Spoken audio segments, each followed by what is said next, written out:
Welcome back to Macrodosing. It's me, PFT. Got a full squad in today. We got Billy, we got Avery, we got Mad Dog 2020 here in the studio. We have Coley, Big T out on the road. Big T is jet setting. You're in Omaha, Nebraska right now, and then we got Arian from Texas. So we got the whole squad today. Pumped about that. Last week's episode was fun, but Coley pulled an all-time move, which is suggested the topic and then bailed on us.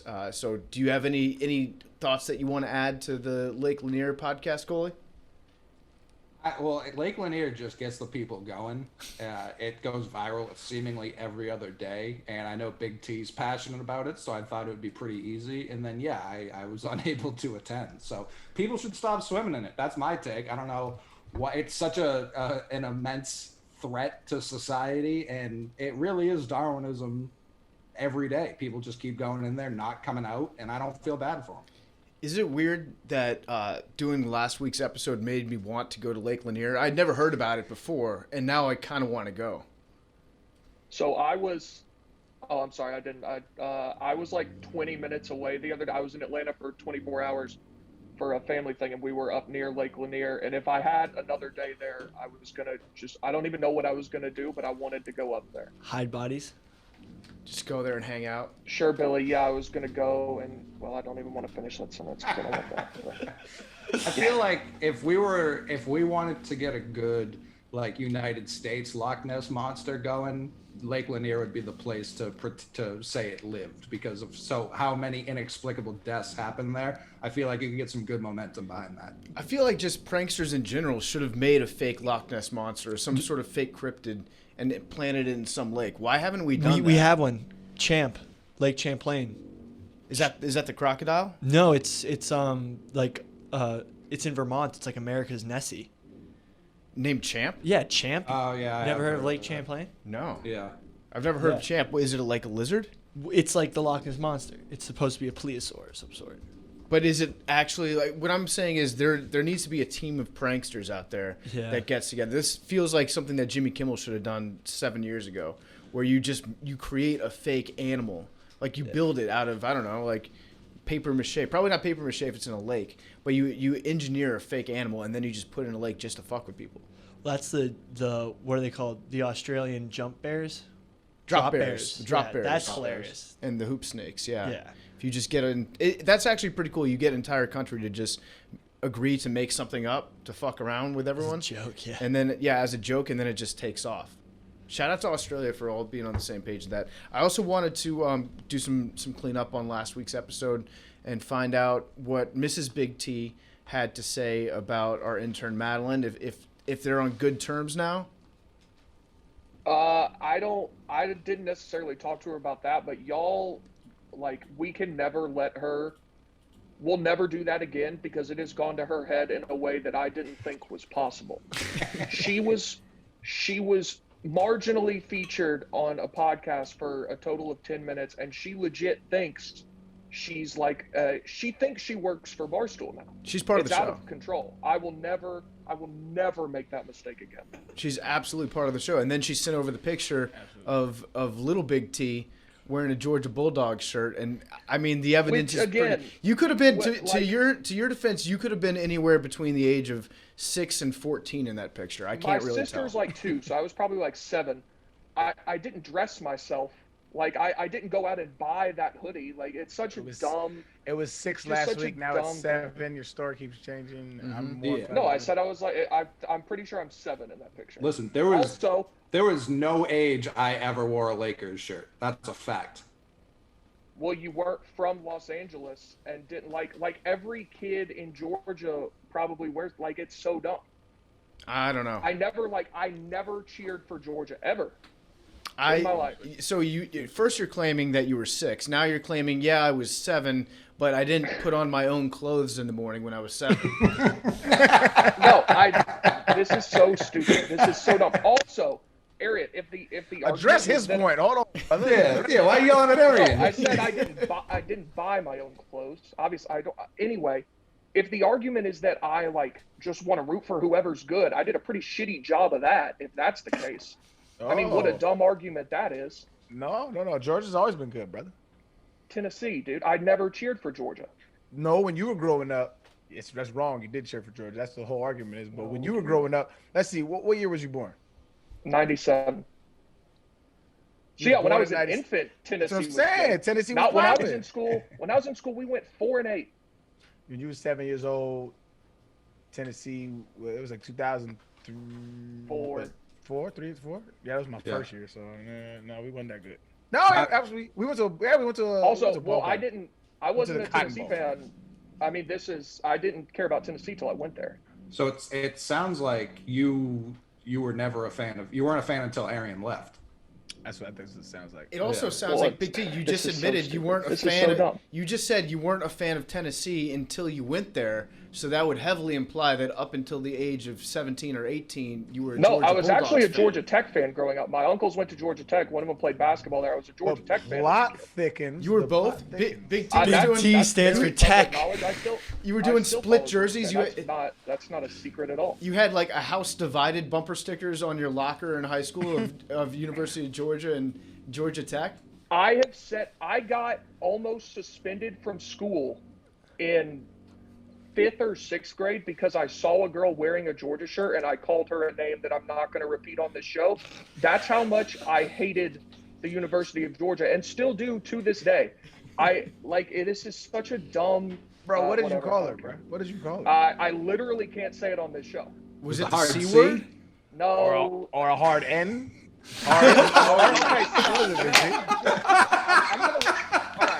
Bro, bro, you're not giving us much to work with. I'm just curious what you called her. This is yours. What does it rhyme with? It's hard to rhyme it. Does it rhyme with quat? Tree. It rhymes with tree tart. Tree tart. Sweetheart? Yeah. Sure. Yeah. Queef fart. Yes. Billy, what is Called it? her a queef fart. I don't know. Anyway, Sure. you should have just admitted that up front. 'Cause Oh, now their yeah, minds I went get it. wild. Mm-hmm. That was you called her an idiot, but you put a little twist on it. Yeah. Oh, Yes. gotcha. And I got okay. Yeah. huge trouble for Yeah. You called her a retard. Do you apologize? Yeah. that. As a 11-year-old, however old I was. But this is a dumb storyline. You're a changed person. You've evolved as a human being. You no longer root for the University of Georgia as of, 7 years ago? Sure. So just try to stay on the right path. We'll keep you down there. And then I also want to mention that Billy's back in the studio for the first time. Yeah, good to be back. It's good to have I you didn't back. even swing notice of that. things. Wow. Congratulations, Billy. Oh, thank you. Billy's back big time. We also have new fire shirts in the Barstool Sports store right now for Macrodosing.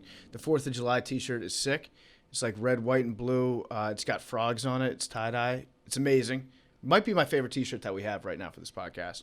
And we That's the one I need for sure. Yeah. I didn't get that. We'll ship those out. And then we got Macrodosing posters, Macrodosing stickers, including my personal favorite, the one that says Alex Jones is a CIA operative on there. We've got stickers that say not a cop. We need to get those to Big T. Investigate the Denver airport. What else we got here? We've got Dogecoin stickers. Just awesome merch. Check it out in the Barstool Sports store. Alex Jones is a CIA operative. Yep. Oh, I'm glad you said that because that has not been said before, Billy. Yeah. So I'm pumped about this new merch. And before we get into the meat of today's episode, I'm very excited about our sponsor, 3Chi. You guys know that we love 3Chi. I love it. I had some 3Chi last Wednesday night.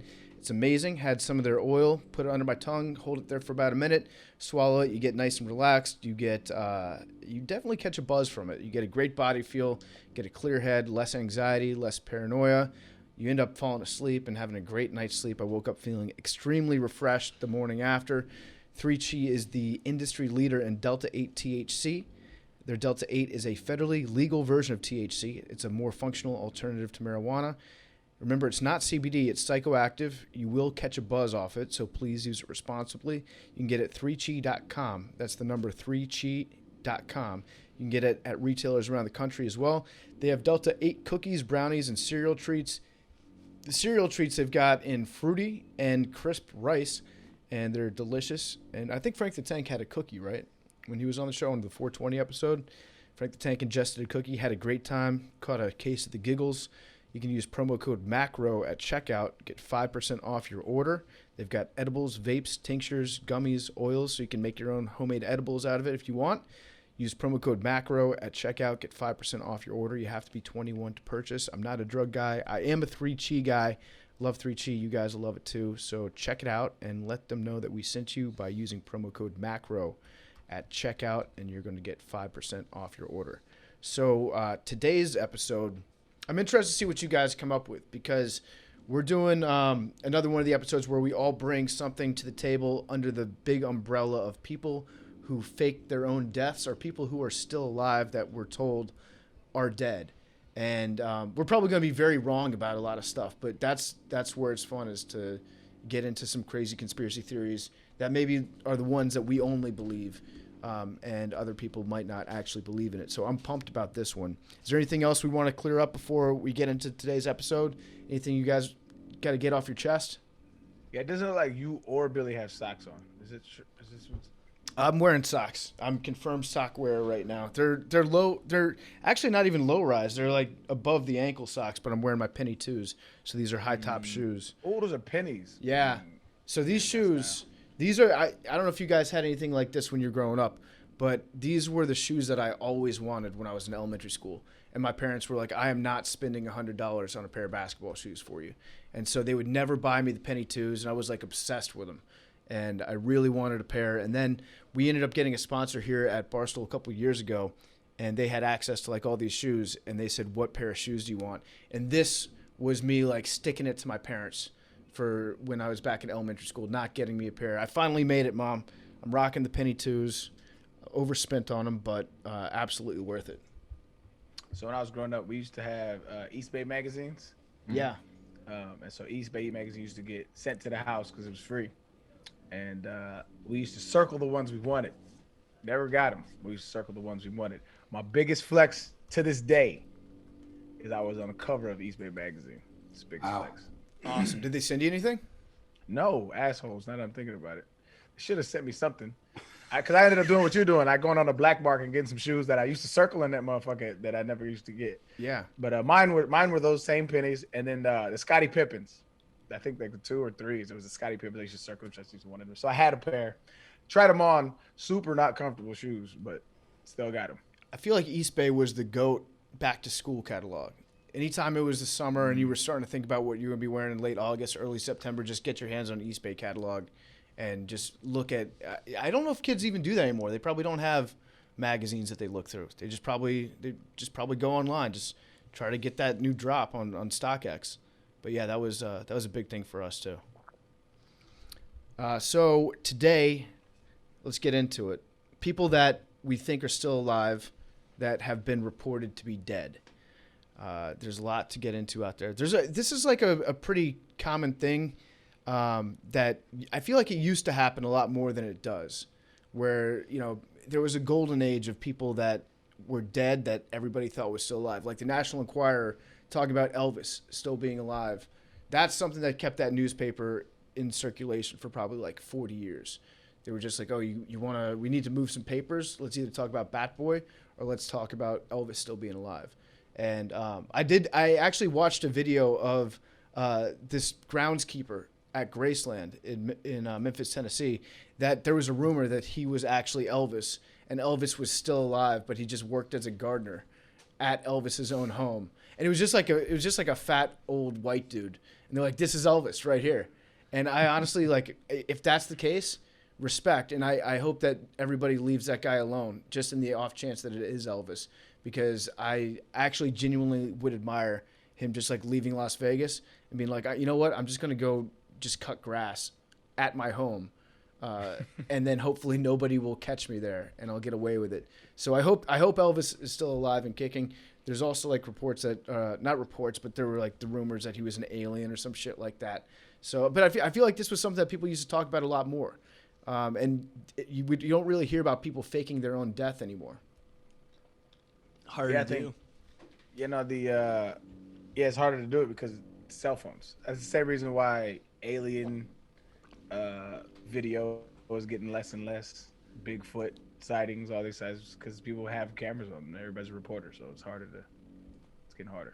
I went through the Wikipedia page about famous people that have faked their own deaths, and it was like 90% British people. British people love to fake their own deaths, and they usually do it by like faking a drowning, because all you have to do is just throw like your clothes into the water, and then you don't need to produce a body afterwards. But they all eventually get caught. But I was shocked that there were, I think, 5 or 6 people on that list just in the last 100 years that have successfully faked their own deaths for up to and including like a year. So I consider that actually a win. If you fake your own death and you get away with it for a year, that's about the most that you can hope for. That to me is like a successful fake death. I wonder if like if you really wanted to do it, you could really do it like on some like plastic surgery shit, right? If you really wanted to get that deep into it, it might be a plausible thing to do. Hair, like plugs, like you could change the whole shit up. Like you can be unrecognizable if you really wanted to. Mm-hmm. You can transition to a different gender and really never be seen ever again. Yeah. Thanks. You could. I always thought that faking your own death on Everest would probably be the easiest one to get away with, because you just go there and then you just kind of, once everybody starts going further up towards the top, you just start going down, and then everyone's like, "Oh yeah, we lost that guy." But when you're on Everest, it's every man for himself. So no one. Lake Lanier. Yeah. Everest is actually kind of weird because sometimes, since it's so cold, the bodies stay there frozen for like years, and they become like, like points on the path people use as like landmarks. Mm-hmm. Like in the snow, there's literally. Take a left at Jim. No, seriously, there was a guy. I think there was a guy in the purple parka who they just like had his body removed. That was like a big landmark. I saw an article about it earlier. But that actually probably would make it harder because people who die on Everest, there's usually evidence that stays for a long time. Yeah. Eventually the mountain it's just getting taller and taller with all the dead bodies on it. Yeah. And there are like Sherpas that they used to send up there to get the bodies. And then the Sherpas were finally like, fuck that. Like, why are we dying in order to get a dead person off the mountain? That seems counterproductive. So yeah, I think for the most part, once you get above a certain level in Everest, they're just like, leave the body there. It belongs to the mountain at this point. Yeah. Is there like a rate, Billy? Do you know? Is there like a rate as which people die? Like, is there like a? There's tons of bodies. 4% of people die that hike. Like, let me check it out. It's a really good book, Into Thin Air, by John Krakauer, that talks about how Mount Everest has become like almost a tourist trap in a way, where people like lost respect for the mountain. And so you could just train for like 3 or 4 months and then pay a tour guide to take you there. I think it was like $100,000 or something like that, all in. And they would just walk you up to the peak of Mount Everest and then walk you back down. But it became almost too crowded, and that's why there was that one climbing season where they just had like a massive amount of deaths, because it was all inexperienced people on the mountain that should not be there whatsoever. It's a really good book though. Check it out, especially if you like different ways and pronunciations and definitions for the word ice. They've got I don't know what that guy's thesaurus looked like, but there are like 20 different words that you use on a mountain to describe different forms of ice. It's one of those books where if you read it, you just get cold, but it's still good. So there's about 200 to 300 bodies frozen on the various different paths up the mountain, and there is a 0.5% death rate for women climbing the mountain and 1.1% death rate for men. This was recorded from 1990 to 2005. It's down from 1.9% and 1.7%. So it's actually very low. Mm-hmm. so women have a higher survival rate than men climbing this mountain. Yeah, but I think that might be skewed because of like. Give me your misogynistic take. Billy. No, Go the ahead. sample size. I think there was more men who, you know what I'm saying? Yeah, You I think they count for that. I think women are just like, either I can do it or I can't. They're not trying to prove a point. Yeah. A little less ego involved. I feel like, Yeah. Like, Billy, I bet you think you could climb Mount Everest like tomorrow. right? I actually, I was thinking about it. Dead. You'd be part of that 1.7. Dead. women aren't really as big a part of full sin culture as guys. Right. And so, yeah, we're liable to find ourselves up above the death line or whatever, be like, you know what, fuck it, let's just go for the peak. Whereas I think a woman would be like, I'd rather not die today. Right.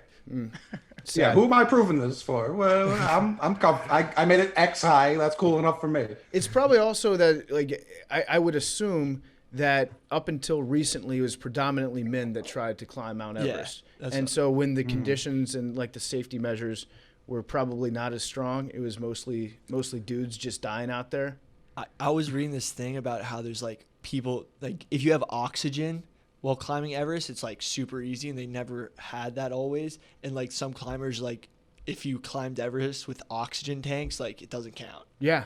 Which I actually think is like pretty. Yeah. It's so hard though, but it's hilarious. No, it's true. They look at you like if you go without oxygen, you're raw dog in the mountain. And if you use oxygen, it's like, well, anybody can do this. I think I could do it with oxygen. What a weird little club to be in. Like, it's like you didn't really climb Mount Everest, dog. There was that dude who had climbed it successfully like 3 times, and then on the 4th time died. Like that guy, he was the mountain. He didn't respect the mountain enough. The mountain had to show him. Yeah. I think at a certain point, like the adrenaline junkie, like it's a drug. Like, at what point are you like, you know what? I've faced death enough. 3 Right. times climbing Mount Everest. I think I'm good. I'm straight. I'm good. How bad is your home life where you're like, I'm going back to Everest again? Like, see ya. I'd rather not be here. Give me, one. I wouldn't even go one time. I don't even think I'd ever want to go to base camp out there. There's nothing that's attractive to me about climbing a mountain. I hate cold. I hate heights. I hate. No. I'd want to see a Yeti. Yeah. Find the Yeti. I do love soup too, and I feel like That there's is a a lot good of one. soup eating going on out there. That's the only thing. That's the only thing that, I'd only climb Mount Everest for the rich stews that you get to enjoy at night. So Green Boots is the name given to the unidentified body of a climber that became a landmark on the main Northeast Ridge route of Mount Everest. So these bodies would literally become like, oh, it's Green Boot. I could honestly kinda- like imagine worse places to be resting for all of eternity. At least your body's like totally frozen. People use you as like a touchstone or as like a landmark on the side of a mountain. So, and then maybe one day, once medical science improves enough, they can defrost you, bring you back to life since you're preserved. I don't hate it. That's a hell of a way to go out, though. You know what I mean? Like you become the landmark of people who are like climbing this mountain. Like, I would just say that you use my name, bro, rather than Green Boots. Like, Yeah. that's a hell of a way. If you're a mountain climber, that's a cool little way to go out. Like, that's Green Boots, man. What do you Green guys Boots think train. about what do you guys think about Lee Harvey Oswald faking his death? Because I feel like we talk a lot about JFK conspiracies, but I've never heard somebody bring up the fact that maybe Leo, he was, in on it to an extent where the whole like Jack Ruby and all the conspiracies that go along with that. Maybe Lee Harvey Oswald was never actually killed. That would honestly solve a lot of problems. Well, Jack Ruby shot him on camera, Yeah, he got shot probably. but you don't think he died? He might not have died. I don't know. That's just one that I'm throwing out here. I'm not using my official pick on Lee Harvey Oswald. Yeah. It just, the thought occurred to me when we were doing some research for it. Like, you hear about conspiracies all over the place in the JFK assassination, but you don't get the, like, what if Lee Harvey Oswald actually just straight up lived? Well, what if JFK straight up lived? I got, there's some pretty convincing video footage out there that would probably disprove that one. I know. Jared but, Rebell's like, going to put it on the timeline this November. He will.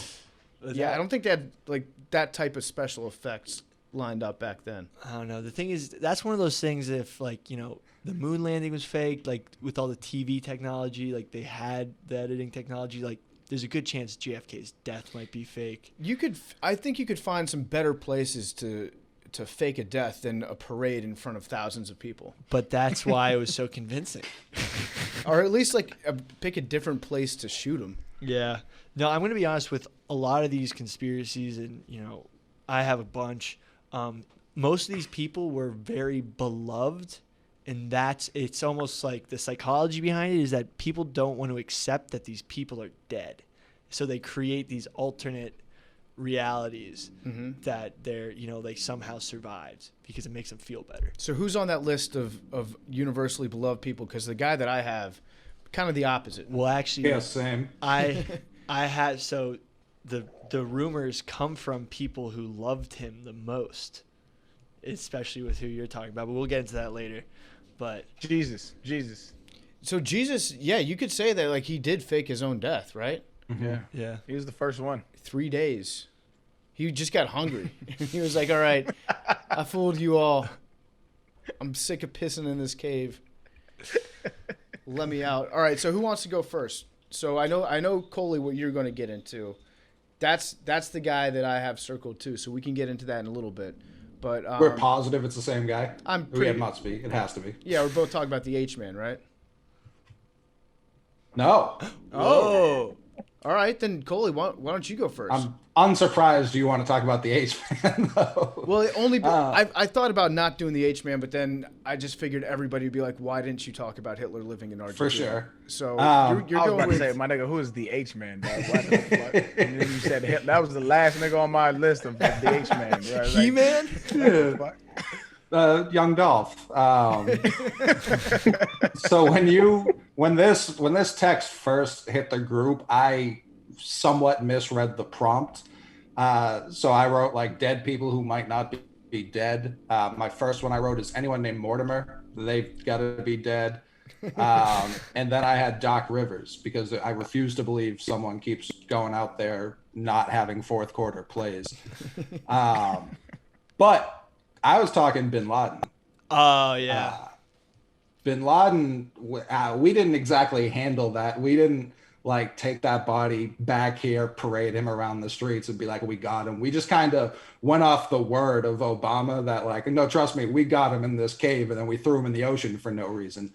That one, pretty immediately, that's the last one I can remember, or most recent one I can remember where people were like, are we sure this guy's dead? So this wasn't what Billy's talking about, coming out of a place of love. I think it's one of those things like sports are always better with a villain. America's always better when there's a villain we can all collectively hate, and that's Bin Laden. Yeah, it was kind of it was crazy when they announced the way that they threw his body off of a boat into the Mediterranean Sea, right? Something like that. And they said that's consistent with his religious wishes. And first of all, you're like, why would you, like, all of a sudden we're honoring Osama bin Laden's religious wishes right now after we... Yeah. It's probably his religious wish not to get shot in his eye. So You'd have to imagine. That ship has probably sailed. And then just like the idea of telling the American public, we threw his body off a boat into the ocean, so just trust us on this one. Right. We verified it was him, though. We checked it out, so we're all good to go on that one. It seemed like either a plan that was not very well thought out in terms of how the public would react to it, or then it also just felt like you're getting lazy with your lies to America right now. Like, do a little bit better with that. But I do understand their logic, which was if you bury him somewhere, then his grave becomes like a place that people go to, and he like lives on as a martyr or whatever. Right. So right now he belongs to the sea. He's Neptune's problem now. Foley, so do you think he faked his own death or we faked his death? Yeah, I guess that would technically not be him faking his own death. I just think it's more suspicious of how it was handled. Like there was. Do you think it's possible what would have been our motivation? Because like if that death was faked, it would have had to have been both parties, right? Like he would have to want for people to think he's dead too. Otherwise, he would just come out and said, "I'm not dead." Well, so like, there's a long history of Bin Laden's involvement with our own CIA, so I don't think it's that far fetched to think that this was a yellow handshake agreement, a yellow handshake agreement. So I'm just saying, what was our motivation to say he's dead when he's not? Oh, it's very much like when the Jets go out and sign someone just to make the headlines. It was good press. Do you remember? Like, was it Kurt Angle who announced it? Actually, we got him. I have the video up right John now. Cena. John Cena. Can I play it? It was a Sunday night. I was watching Sunday Night Baseball. It was the Mets and Phillies, and that's where like I saw the whole crowd was chanting like USA and everything. That was like the first iPhones, and people were like loading it on their shitty Safari that like we had gotten Bin Laden. Yeah, I mean you're right. It was. I do remember that was like a crazy like landmark deal. This was so hype. I walk out here every night with hustle, loyalty, and respect on my sleeve. That is a credo I've adopted from the men and women who defend the freedom of this country.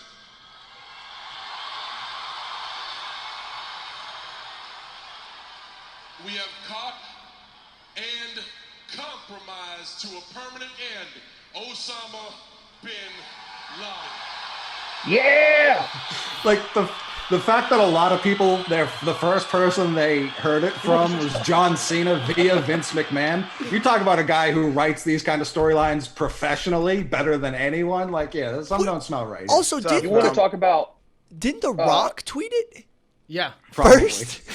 The Rock tweeted out earlier in that day, like, I've just received some information that, if true, will like shock the world. And then That's right. John Cena comes out and like confirms. He's like, my source has also indicated. He was like rap sheet jumping on one of Schefter's tweets and just putting a stamp on it.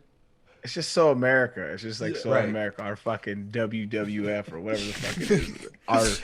Our entertainment figures are breaking the news that we killed a fucking political. And then we just happened to give the credit to the Navy SEAL that has like the loosest lips in the history of the American Armed Forces.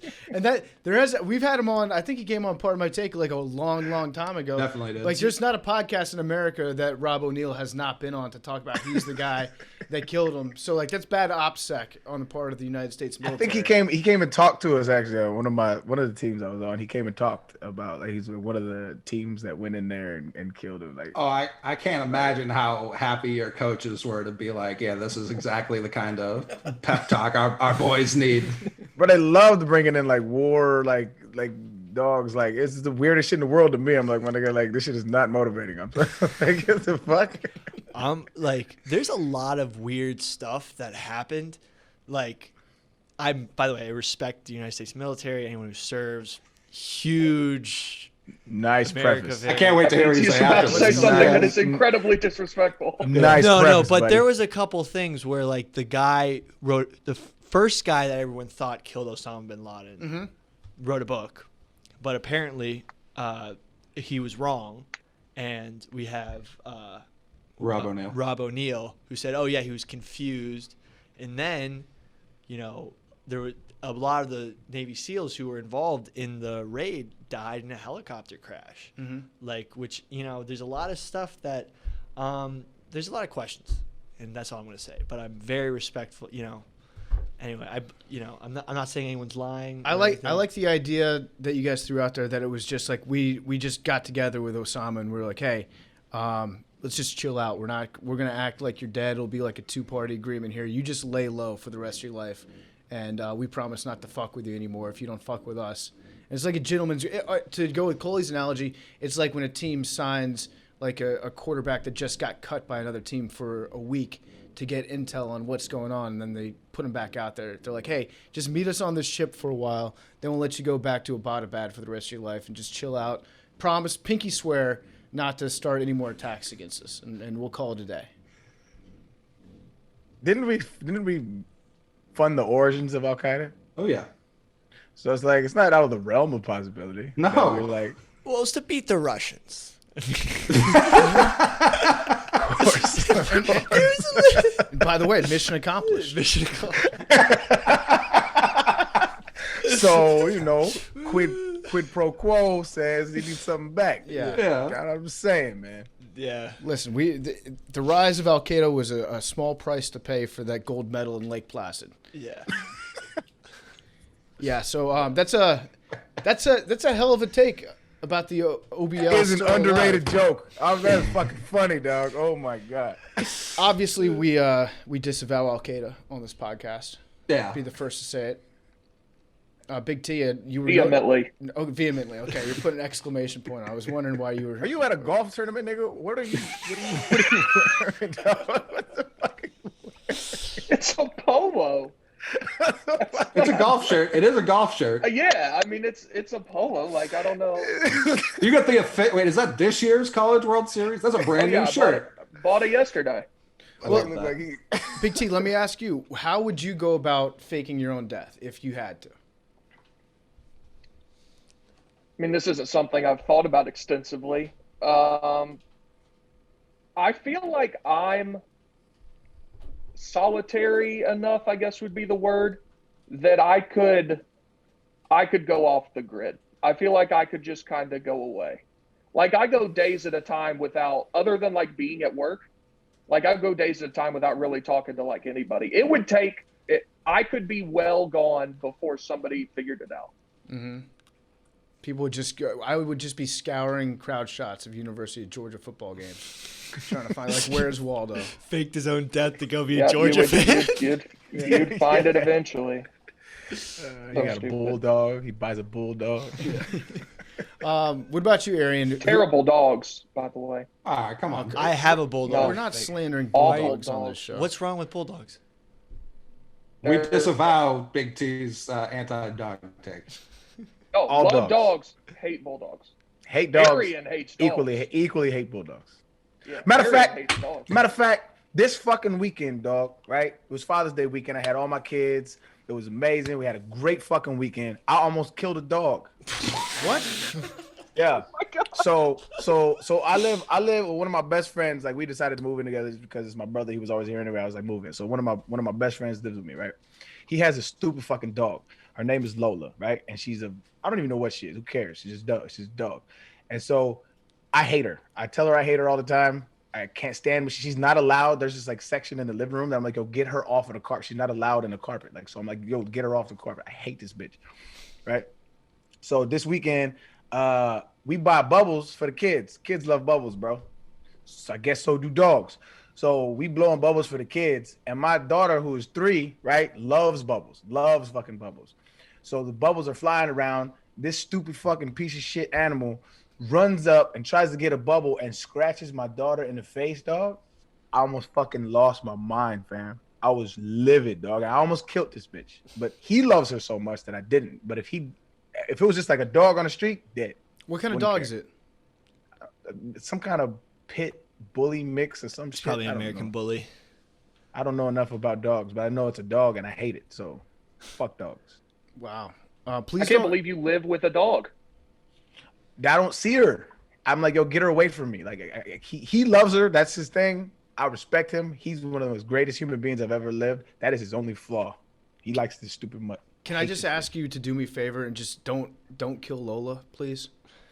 I will listen. If there's I told her as soon as it happened, I went upstairs and I said, look at what your dog did. I didn't kill her. If she does it again, she's not going to be living. I'm just That letting feels you know. fair. That feels I'm fair. not. I gave him a shot. But it was an accident. If she does anything to him, I don't give a fuck. What does that mean? It was an accident. You What, sound what like if a- he like what? your friend's child was over and accidentally hurt your As a human accidentally. being that can be reasoned with, I can reason with that child and say, you probably shouldn't do this. Here are the reasons why we all make mistakes. That dog cannot be reasoned with. As soon as that nigga get hungry, as soon as that nigga get angry, there's no reason. He's doing what it feels. She's doing what it feels. And I can't trust it. And I don't trust it. And I won't trust it. Fuck dogs. Let me ask you this, because you're big on like the history of humanity and how we've evolved. Dogs chose to evolve alongside of us. Like, does that? It's like built into their genetic code. At They this were point. shooting in the I gym with disagree. us. That's what I said last week. And that's the wrong take, Billy. I It don't know is. why They you were say that. in- They were they not were shooting. they were there They shooting were in the gym. domesticated 10,000 years ago, Billy. We have been evolving for millions of years. What the fuck are you talking about? So you're saying it's too new? They're not new Yes, on the it's block. new. No. I'm Really? saying What do too you- new to trust. I'm gonna get to you, Coley. Hold on, I gotta. Okay. Billy. Relative to our human evolution, they were not shooting with us in the gym. Shooting with us in the gym would be like warding off like primal They were. predators. That They was- weren't. This is 10,000 years ago. Time out. How long ago do you think dogs were domesticated? Well, the thing is, like, proper domestication, but there used to be packs of dogs that would follow human hunter-gatherers and do things like keep the bears away because bears didn't want to mess with, like, 10 dogs. And they just, like, when we'd kill They a weren't woolly dogs. mammoth... They were wolves. This is what I'm saying. Right, but they were, like, that halfway point between... They were, like, the nicer than wolves, but, like... Wolves plus. Yeah, they were, like... They were between dogs and wolves. we Like, domesticated wolves, right? Because we're fucking egotistical beings. We want domain over things, which is obvious, right? They are just hungry. They were like, oh, this is an easy source of food. I keep going to this nigga. This nigga keep feeding me. I won't bite him. But like cats, I could understand that argument for cats. Okay, go ahead. Well, the cats, they would just come with humans because mice would follow humans like varmint, and then the cats would be like, there's a ton of food around these humans, let's just hang out around them. And then us humans were like, yeah, they can stay around because they kill the rats and rodents, and that's how we like sort of chilled. But I don't think cats. That's literally what happened with dogs. What's the difference? Exactly, but dogs like helped us. How? They kept the bears away? They kept away. Yeah, they kept the bears away. They kept the bears away. Let me ask you this, Arian. Since your buddy moved in with you, has there been any bear attacks in your house? You know, now that I think about it, you might got a point, dog. Checkmate. You there might we have go. a point. No, I mean, listen, it's kind of illogical, but I just love dogs. I just love dogs. That's all it boils down to. All this little shit that was with us in the gym doesn't make any sense. There's no rational reason other than you grew up with dogs. Well, I grew up with different kind of dogs, right? So one of my best friends, not this nigga, another one of my best friends, he grew up in Uganda. I might have told the story already, but he grew up in Uganda. And one of our first points that we really clicked on was not liking dogs, because he grew up around wild dogs, right? Yeah. So he grew up around dogs that like would chase him and kill him, and they were killers. Like that's what they did. They were dogs. They were wild dogs, and they like to eat things and eat people. And so like I grew up in a neighborhood, there were stray dogs. They were not on leashes. They were not domesticated in the way that y'all got the fluffy ones in purses. I didn't grow up around those dogs, right? I grew up around the ones that would chase you on the way to school, that would like you'd have to throw rocks at them. Like I grew up around those dogs. So it's like I don't have this like fuzzy feeling for these niggas like y'all do. I fuck these and as soon as I let one in my house, it fucking attacks my daughter. No. Fuck dogs. Yeah, that doesn't help dogs' PR in your eyes. You know what was your you had a point though, Coley. What was your we gotta get you a puppy, Arian. That's the thing. Like get a small dog that grows up around you, and it'll melt your little heart. You'll just fall in love with it, and it'll change your mind. I think it's too late for Arian and dogs. I think it's too late. The Joker was the best philosopher of all time, and he said, "Cut you up in 1,000 pieces and see how loyal a hungry dog is. They don't give a fuck. You just where the food at, fam." Hey, but you know what would keep away wild dogs and nasty stray dogs? Guns. Well, a nice dog that's your friend. No, it won't. If they hungry, they're gonna eat him too. Yeah, wouldn't that be the first one that gets attacked? He was going in, but that did dog you also think he was going into an ad there? No. I wasn't going to. What? Oh, I thought this is an ad for dogs. Kane is like, you know what would keep away hungry dogs? And I was like, what do we have ads for today? Canis lupus. Man's best friend. Spray. I literally was like, what ads are there? What is he about to say? And it wasn't that at all. Promo code Macro. Get a puppy for free. Buy one, get one free. Free returns, replacements if you lose them or if they're stolen. If Arian shoots one of them, you can get one sent out free of charge. Just please don't kill Lola. That's all I'm asking. I don't ask for much. If you really love dogs, you wouldn't kidnap their children. Listen, the only picture I'm hoping doesn't exist or come out in the future, much like Big T wearing his Robert Edwards Georgia jersey, is like Arian Foster just asleep on the couch with like a puppy curled up on his chest, just having the best sleep of their lives. I got a dog in 2016. Okay. I got a Siberian Husky, and the person that I was with at the time was like, "Yo, let's get a dog." And I was like, "Okay, I'm gonna get over this. I wanted to get over it, and I got him trained. I was like, I'm not gonna have a dog that's not trained, right? So I got him trained, so he listens on command. He does what you say. He's literally off leash. I could take him off leash in the mall or whatever.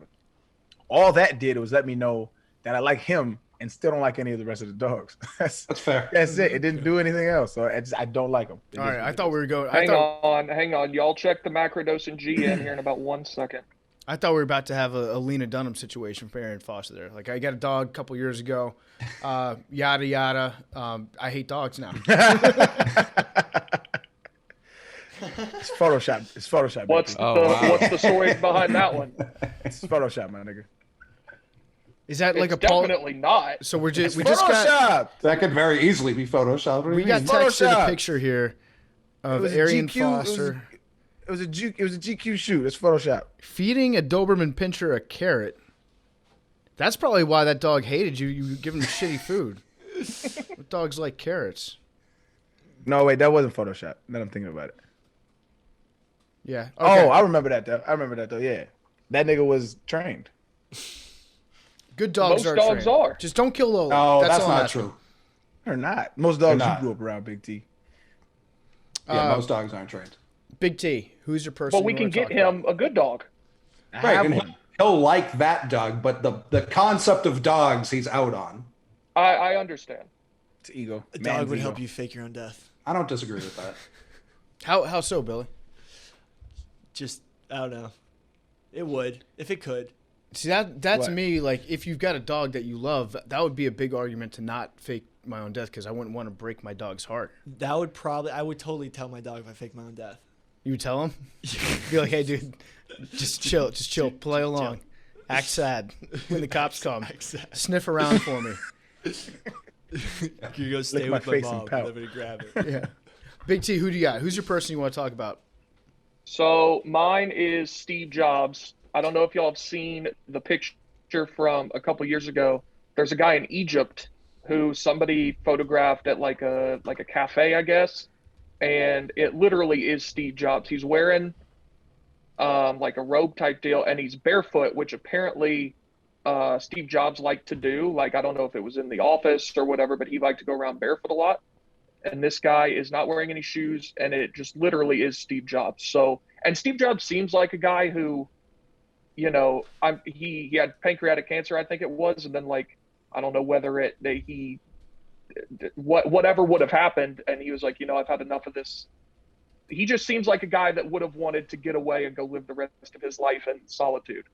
Mm-hmm. I'm looking at the picture right now. It looks a lot like him. And Steve Jobs would know how to stay off the grid, right? Like he designed Yeah, the iPhone. better Grid. than anybody. The He grid. designed the grid, yeah. Yeah, he's the grid master. So yeah, he would definitely know how to do it. Now, what do you know about his illness though? Because like pancreatic cancer is no joke, and that's one. It's Yeah, got like so a I mean, I find it equally plausible that Steve Jobs overcame pancreatic cancer and moved to Egypt as that we struck a deal with Osama. So, I mean, I'm going to be I don't honest. know. The main thing I look at when you try to see if two people are the same is you got to look at their ears. And the ears tell you more than the face because you'll see like different like lobes and like because each ear almost is like super unique. So that's how you can tell if like two people are the same. So what do you say about this one? What do you think about the ears? Well, if you look like, I don't know the words for the actual parts, but if you look at the ears, they have different lobes. Steve Jobs is more round and this one's a little more dangly. And also like the cartilage construction. That's what I look at. Don't you think that he would know that though, and he could get? I feel like True. plastic ear surgery would be one of the easier surgeries to undergo. Yeah. That's outpatient. You're in and out same day. Yeah. You just clip it. They do it to dogs.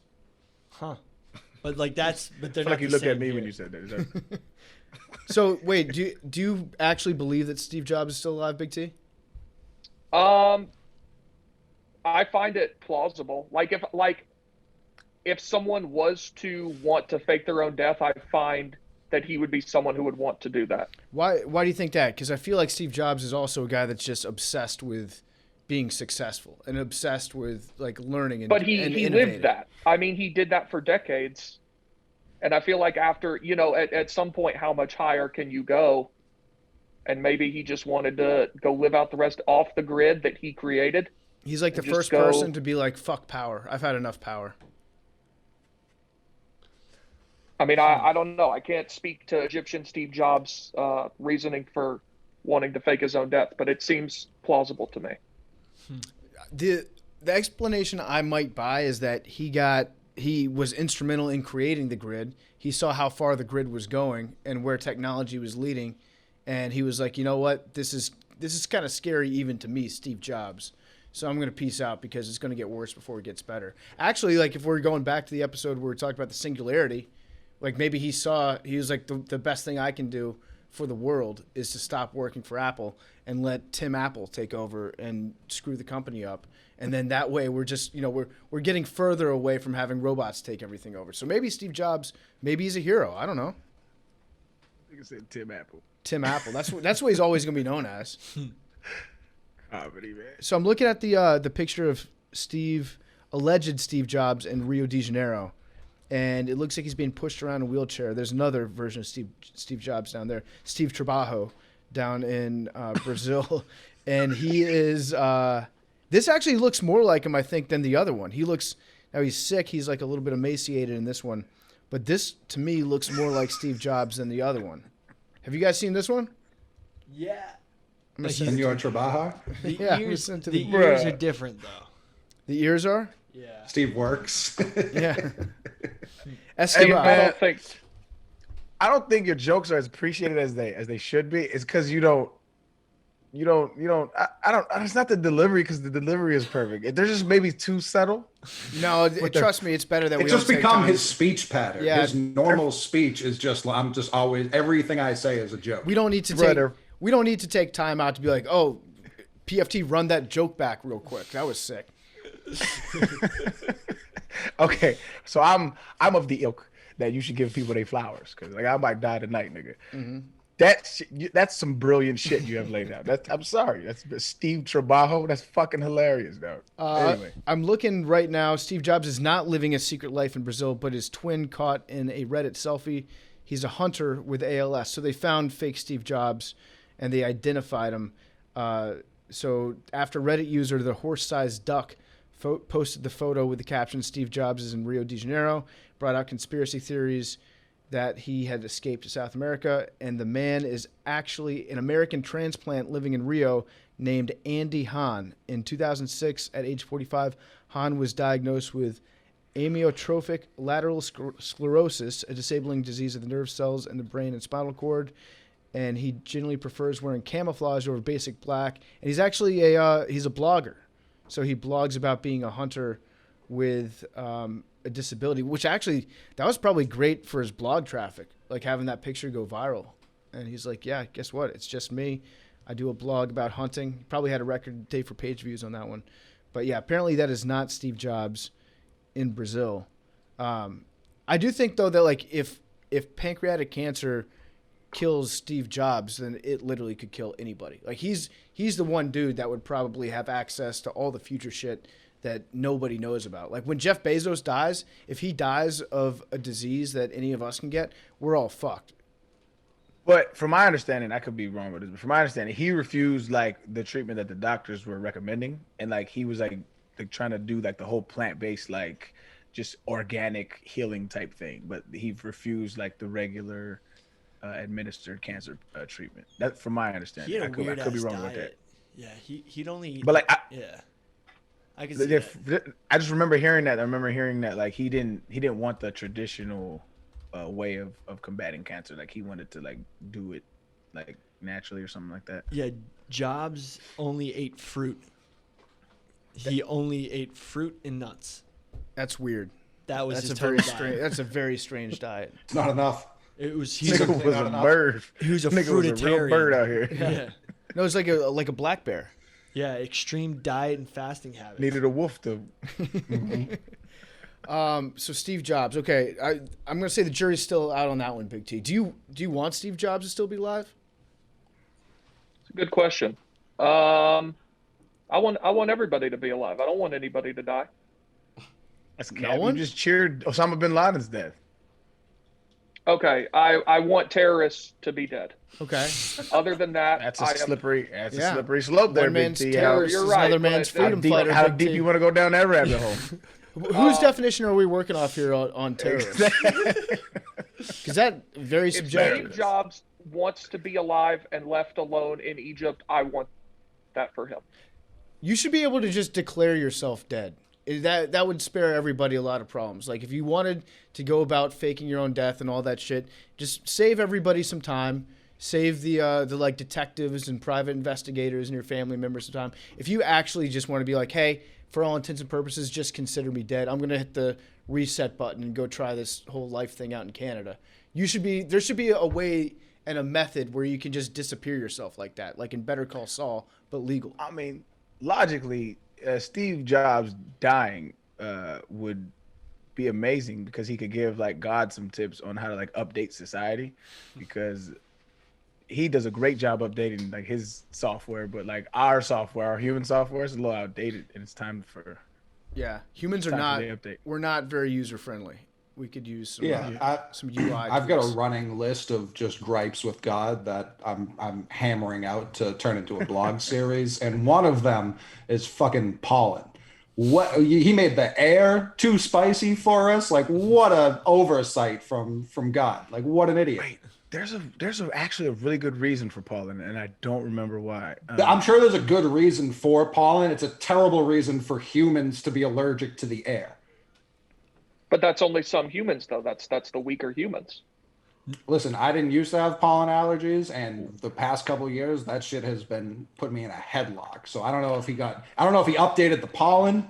I think it has to do with moving. Like the pollen you grew up with, you don't have bad allergies, but then when you go to different areas, like you can't. You're not mess used with to it. Yeah. Maybe. I would also like to add to this list, Coley. Like, God, what's up? Why do I have nipples? What's the purpose in me having? You specifically. Yeah, I got too many There- nipples. I have an abundance of nipples. But like, why do dudes have nipples? Don't get it. You have extra There nipples? is I got there is a four. reason I got for 4 that. nips. Yeah. You have Yes. 4 nipples? Yeah. So is that a little bit too dog-like for you, Arian? Do you hate me now too? So I I got thought they had 6. I got one right here. That guy's a nipple. Right You for down real there. have nipples? Yeah, it's Like, a for nipple. real? It's a tiny little nipple, but it's a nipple. And then I got a really small one. That one's like more like a nub over on this side. I gotta feel it. Yeah, there it is. I gotta feel it out because I sometimes forget. It's like a things real out. thing. You have real extra nipples. Yeah, but I mean they're not like big Hershey Kisses.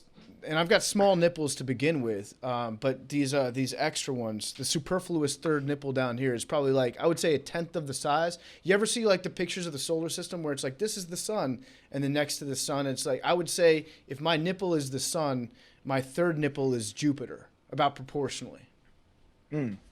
So yeah, it's not full The on. big planet there. It is a big planet. It's Nice got a size giant planet. red spot on it too. Yeah.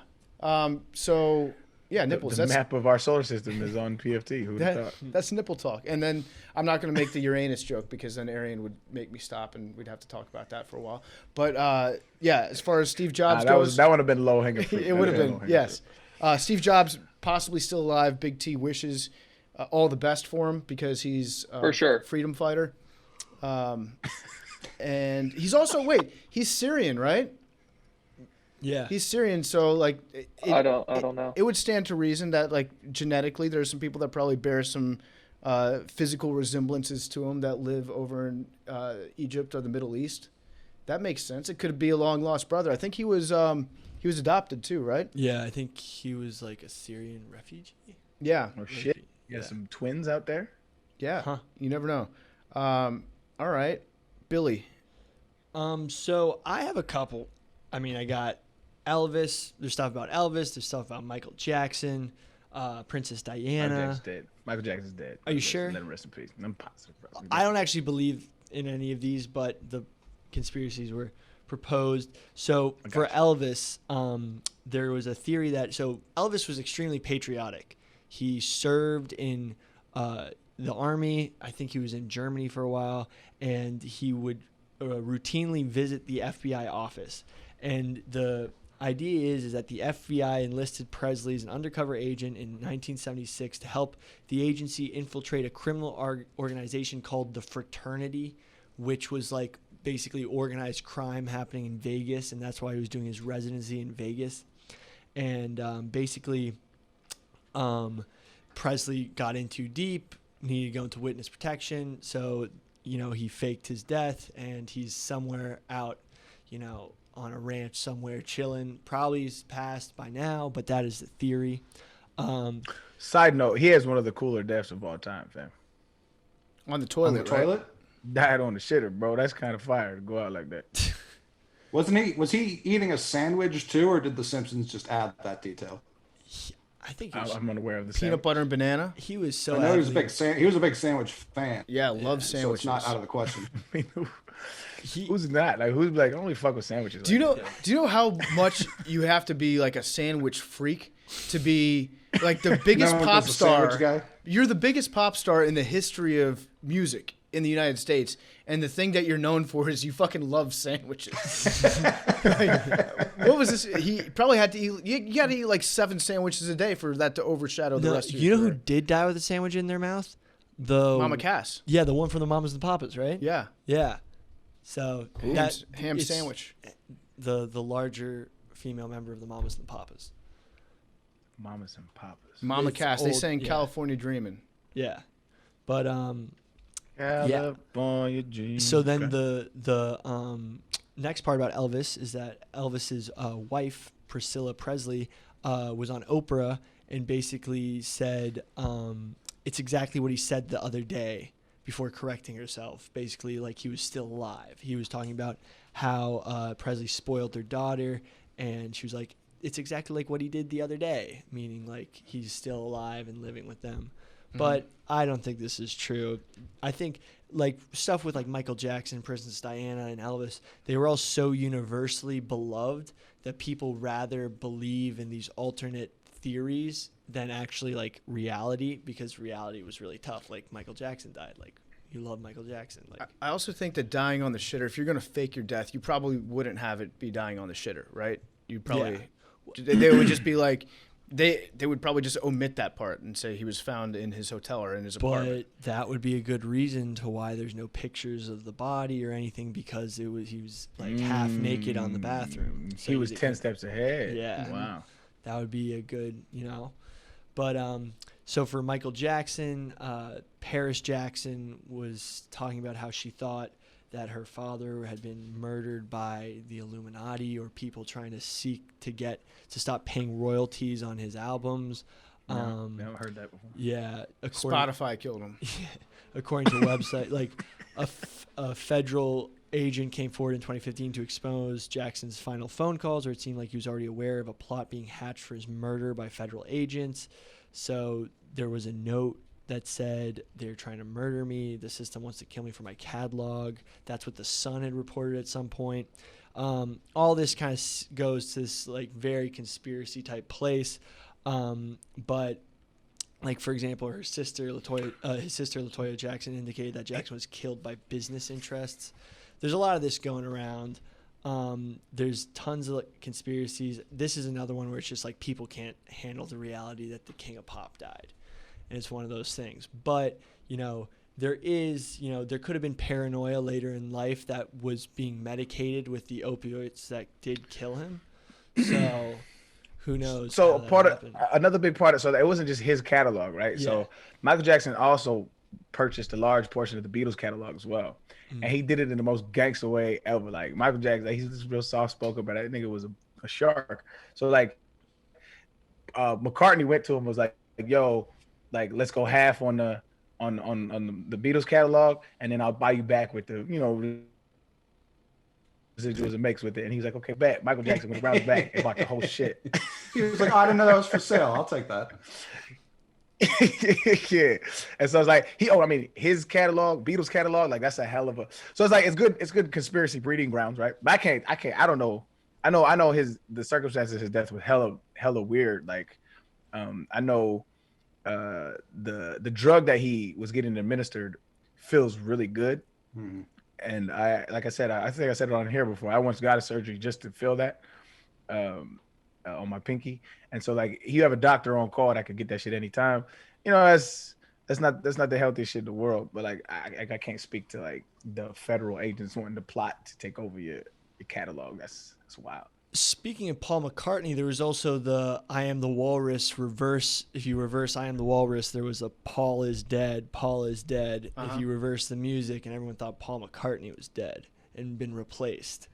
So that was another fake death type thing going on. Yeah. So, Well, that's real death, fake alive. Yeah, fake And alive. The Avril reverse. Lavigne. I feel like there's a couple of those. Eminem. John Benet Ramsey Jack Mack became Katy Jack Mack Perry. inadvertently may have found out that the Avril Lavigne shit's got legs. When he did his like conspiracy like thing on Twitch, whatever. I was in there one day with him, and the thing with Avril Lavigne was there was a pizza shop in her hometown. She's Canadian, I think, and then wherever she's from in Canada, there's a pizza shop that had like her favorite pizza and named it after her. And the girl that supposedly Avril Lavigne now went in there one time and like didn't know what it was or something, or seemed to act like when Avril Lavigne would have. And so Jack Mack called that pizza shop and asked about that, and the guy was like, who do you work for? And Jack Mack was like, "Oh, I'm like a reporter, and he goes, I can't say anything about this. I've already said too much, and hung up the phone. And so since then, I do actually kind of believe the Avril Lavigne thing after that. I'm going to be honest. I think it was a Canadian dude who works at a pizza shop just fucking with Jack Mac. It was the owner. No, this guy, and he like spoke. You don't know that. Well, he spoke kind of like broken English, like he sounded Italian. Like this was the dude. This was the guy, and he seemed very rattled that a quote reporter was calling about the Avril Lavigne story. Well, what I looked up about that kind of stuff, the whole clone thing that they're replacing people, is more than often than not is people are just going to rehab and disappearing for a while, like getting their life in order, and then they come back. They're just healthier looking. Yeah, when they come just back? like Gucci Mane. Yeah. Gucci Oh yeah, Mane. Gucci was a big clone. Yeah. Gucci Mane was like, he had that, he had a hood nigga body, you know what I'm saying, drinking and eating like shit, and then he went to jail, came back, hella jack, and now he actually raps better. I know I'll probably get killed for saying that shit, but like post jail Gucci is a way better rapper than pre jail Gucci. Like, and I'm not a huge Gucci fan, but like he can snap. He enunciates his words more now. Like his whole flow changed, and like I get why people say he a clone. Like I understand it, but like he had that huge lean gut. Like he was just fat, and then he just couldn't. Yeah. I'm sure he could drink lean in prison, but I think he decided to cut it out. Yeah. Shout out to Gucci, man, legend. So when was Avril Lavigne? When was she rumored to get replaced? That was a thing, like maybe I don't know, 10 years ago. Like, was that after she broke up with the guy from Sum 41, and then she upgraded? Like, new Avril is now married to the guy from Nickelback. Yeah, 2003 is saying, and yeah. 2003 is when she faked, allegedly, the clone swap happened. True. We got to get Dave up there to do a pizza review at that pizza shop. Wow. And see how she reacts to it. Yeah. She does look different, but I think that's. I was doing some research into the John Benet Ramsey homicide a couple days ago too, and the theory that she became Katy Perry, which is just wild. Like it's just people just love to take anybody that's a celebrity and then be like, yeah, they're actually the reincarnation of this person from a long time ago. But the John Benet Ramsey case is actually crazy to get into when you start looking at her dad and how her dad like could have faked the ransom note and tried to write it so it looked like he was framing his own wife as the killer. It's some crazy shit. Look into that one. We might have to do an episode about the John Benet Ramsey case. But yeah, you got any other ones, Billy? I got a couple more. Let's go. I got Princess Diana. This one is another one where people are just like, the royal family has been known to do some sketchy shit, not recently, but throughout history. So it's not like what? You got to cite some sources on this one, Billy. No, like they just cleaned like up their act in general. They're diversifying their family and everything. Name one bad thing the royal family in England has ever done.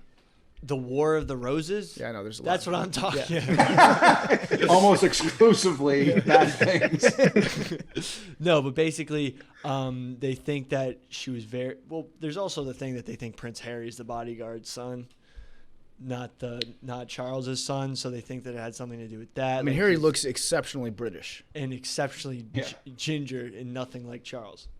I'm pretty sure that if you go back in the bloodlines of the House of Windsor, they probably have one or two redheads. True. But he looks like never mind, the guy in the Hawks. Oh, he looks like Kevin Herter. Herter. Kevin Herter. That's hurtful. That's painful. But basically, Diana herself thought she was going to be killed and may have faked her death to avoid being assassinated. Her butler was given a letter to, basically say, this particular phase in my life is the most dangerous. Someone is planning an accident in my car, brake failure, and serious head injury in order to make the path clear for Charles to marry. There's history. Diana, basically, at the time, she was having car problems. She had fears about them, and her bodyguard had died in an accident and she even thought he was killed. So there was a couple things going around there. So she may have, had a deal with her driver to fake her death so that she gets out of all that, conspiracy, like the stuff that she was worried about. But basically the paparazzi at that time was like hounded Diana, and everyone thought that there was explosions in the tunnel, but there's flashing lights because there's like 3 cars of paparazzis all taking pictures of her, and the lights back then used to just, it's a dark tunnel, so they're just flashing. And the driver did have a BAC level that was decently high. Sounds like you're making a great case for a car accident. Yeah, well, I'm trying to rationalize all these, like, because they are kind of crazy. We can't just believe that people are, then you really lose touch with reality. Mm-hmm. That's what I try to do. What if we're all dead now and this is just simulation building? Exactly. Whoa. Boom. I really think it's a simulation. Yeah, I can see like that. Little shit like we kill Osama bin Laden, and like his niece later on is like a Trump supporter. Like this shit is wild. Bro. It's like you couldn't write this shit. No, it's fucking hilarious. Obama's brother blows my mind. What's up with this nigga? He's a huge Trump guy. Huge Is Trump he? guy. Half Yeah. brother. I He's didn't know like that shit he's either. in That's Africa. It's like ridiculous. It's just hilarious. He's in Kenya, right? Yeah. Yeah, he's like walking Yeah. around all the time with a MAGA hat on, and his name is Obama, and he's like, I love Trump. He's got Twitter. Some to change his last name or it's not real. Excuse me, got my mug of liberal tears here. I love him just being like, he's just all America. He doesn't like actually look into it. He's just like, no, he's the new guy. He took over for my cousin. I'm all in. Yeah. But yeah, and now I have a couple examples of real people who like got away with faking their death and so this one dude who was a wrestler, he was like low-level wrestler. There was a warrant out for his arrest in 1978. His name was Balasag. Here, let me find this. And he basically convinced, his wrestler's name was last name Balasag, and he basically got his mother to look at the Times Magazine article about the Jonestown Massacre and point out 3 bodies that could look like him, his wife, and son. And basically that's how he faked his death. He went into hiding to get out of, he missed his bench warrant, was just hiding out. And he got his mother to basically say, that's my son, that's his wife, that's them, they're all dead. And it worked because the Jonestown bodies, by the time everyone got there, it all decomposed and at that time were unidentifiable. So then they were buried in Oakland. And this guy like really got it done. And the thing is, he didn't know that he had passed the statute of limitations on his original thing he went into hiding for. So he ended up committing more. He got caught after his first statute of limitations was up, and he got caught committing fraud as another identity, and that's how he ended up actually getting caught, because he had to commit fraud to keep in hiding. But if he just came out of the woodwork so many years later, the statute of limitations would have been up on him. So that's another one where he got away. He almost got away with it if he didn't. Jerry Balasag was his name. He was an American professional wrestler known as Mr. X. So he was big in the South. He played like this role of Mr. X, which was common amongst regional wrestling venues before the WWE was well established. And he really, he almost got it done. He was just living a new lifestyle, and they got him like, I think it was 50 years later. He died in 2013. But why did he fake his death though? Like he wasn't like that known. He wasn't that known, but he was a warrant. check forgery. Oh yeah. Check forgery. So he like had like a decent warrant out, and he'd probably go to 13 counts of check forgery for writing bad checks over international lines. So 13 counts. Yeah, so I mean, I think that would I don't even think I wrote 13 checks in my whole life back then. But yeah, so he did it. He stole his cousin. He broke into the home of his second cousin, stole his birth certificate, driver's license, social security card, and then used them to assume his cousin's identity. And yeah, he basically did it. He was like the one guy found in like modern times who was able to get away with faking his death until he got caught for forgery. Well, I'm sure that there have been a lot of people that have gotten away with it. True. Yeah. We're never going to know though. Right. Exactly. One of my favorite historical cases is a dude named Timothy Dexter, and he grew up in Massachusetts, and he grew up like super poor, right? He had no formal schooling or education, and he's known for just being like, everyone hated him. He was the most lucky person when it came to business, to the point where like other rich people would play pranks on him to try to get him to like ruin his entire fortune by investing in the worst possible things. And he just kept getting richer and richer by accident. So at one point they were like, hey Tim, you should, I heard there's a lot of money in shipping coal to Newcastle, which was like the biggest coal mining town maybe in the world at the time. He's like, yeah, that's a great idea. I'll do that.